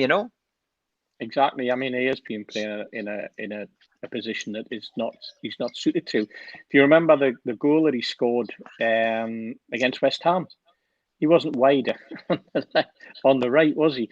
He had moved inside, and he was taken almost behind the front 2 central midfield position to be in the right place to get a goal. And he's not a winger. He's not a wide man, and we're certainly not playing a 3-sided midfielder at the minute and tucking in tight. He's undoubtedly a central midfielder. Whether he's a, and I don't know enough about his game to decide whether or not he's a central midfielder that's a holding midfielder as opposed to an attacking midfielder. But we've already got a holding midfielder in Hayden, and we've got a quarterback in Shelby, who wants to play alongside the back 2, the 2 central defenders, and ping the ball. which makes you wonder, again, it's that square peg in the round hole, or round peg in the square hole, as I kept saying earlier, that Hendrick's been thrown into. Going back to Joe Linton, I think what we've got to remember is people are saying, people commenting saying that he's put in some decent performances of late, and his stats were starting to rise. But to be honest, he's come from such a low base that it could only be a positive in terms of some of just touching the ball half a dozen times during a game would have been a positive, if I'm being perfectly honest. But Hendrick, yeah, I think that you cannot really criticise them because of being playing out of position, and I know that we've done that with Joe Linton all the time. But Joe Linton was bought as a centre forward. It's just us fans that have very, very quickly spotted that he's not a centre forward. But somebody at Newcastle bought him as a centre forward and gave him the number 9 shirt and laid all that pressure on him. Yeah, you're right, mate. You're right. Hendrick and Shelby in the middle, Fraser left, Almiron number 10, ASM right, Wilson up top. Surely that's a strong front six. Live goals, I love that. And if Steve Bruce was any kind of coach, you would be able to see that. You wouldn't get any arguments from me with that at all. Great to have so many comments tonight, and thanks for everyone who has chipped in. As always, lads, I do want to get a prediction from you for the game. I've got a feeling it's not going to be a positive one, but give us your prediction for Newcastle United's game against Wolves. Steve. I'm gonna go 1-1. I'm gonna, it's a result that we've seen before down there, and I'm gonna go and hope that we can pick up a point. Okay. Neil, are you as confident? I was going to say I was going to be contrarian and say exactly the same thing. So I'm obviously not as contrarian as I think I am. Yeah, I was going to say 1-1. Yeah. 1-1. So a lot of predictions. Richie Story's gone for 1s each. Toon Fan's gone for 2-2. Davey Eddie's gone for a nice win, 4-0 to Newcastle. 3-1 to Wolves. Northeast Pro has said Chris Stappard, 3-1 to Wolves. Nicholas has gone 3-1 to Wolves. And what were our predictions for the Man United game? I went 1-1. I said 1-1. I felt Newcastle were going to get a draw. Can you remember, lads? No. I can't remember what I had for breakfast, man. Yeah, well, that's right. Yeah, you'll have to watch the show. You'll have to watch the show back. Just go back to last week's 3 Amigos and go right to the end, and you'll have to let us. I can't remember. Optimistic 0-0 says Wayne Bennett. Yeah, I think I went for 2-2. You went for I think we both went for draws. I went for 1-1. I am going to be back tomorrow with a show I haven't done for the last few weeks, mainly because of internationals, mainly because of Match Day Live. But we've got the international show coming up, which will have a few of the lads and possibly a couple of the lasses on. So that will be tomorrow at 4:00. Well, I've also got to say thank you to everybody who has supported the Christmas event. We've only got 3 tickets left. That's 3 tickets left for that. We've only allowed a certain amount of people in the venue anyway. So NewcastleLegends.com. If you want to come along to that event, then please come along and support it. The money's going towards the food banks, Christmas, and as I say, a massive, massive support from everybody there. And don't forget, I will be starting up the t-shirt thing tonight. And Mitch, I do believe you wanted to make an announcement because you've been doing a similar thing for the food bank on your own personal Twitter, haven't you? On my own personal Twitter, after being brained by a brand new box of trainers that fell out the cupboard that I forgot I had through the week, somebody suggested I should auction them for the food bank. So what I did was I bundled them. Paul. Paul. They were a brand new pair of dragons in white with black stripes and gum sole. I bundled them with an unusual black and white striped Adidas track top and the bucket hat that I wore when I did the Cans Olab video. And I put it up for auction, and the very, very generous Andrew Kenning, who actually is based here in the UAE, he's in Abu Dhabi, bid £300 for it, and it's going to go at the food bank. And Andrew, thank you, mate. Such a generous donation. Brilliant. We're going to get that into the food bank. I'll get them off to Andrew in Abu Dhabi. And I kind of thank him enough. Brilliant. Great idea from Paul as well. It's making me think I should have a little route around the cupboards and see what else I've got hiding down in Dubai as well, because I tell you, it's going to be all sorts of shite in there. No, well done, Andrew. That's an amazing gesture from Andrew. Another 300 quid going to the food bank. And Steve, just give us a breakdown how that works out. I mean, the figures always elude me, but when you donate money to the food bank, just try and give us an idea of what goes into and what it pays for.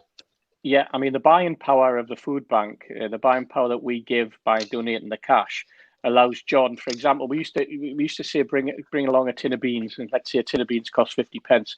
John can get 5 tins of beans for 50 pence with the buying power. So that's where the figure, when we get criticised, or when certain members of the public go, you cannot feed a family for £5. But the buying power that £5 brings to John and the rest of the team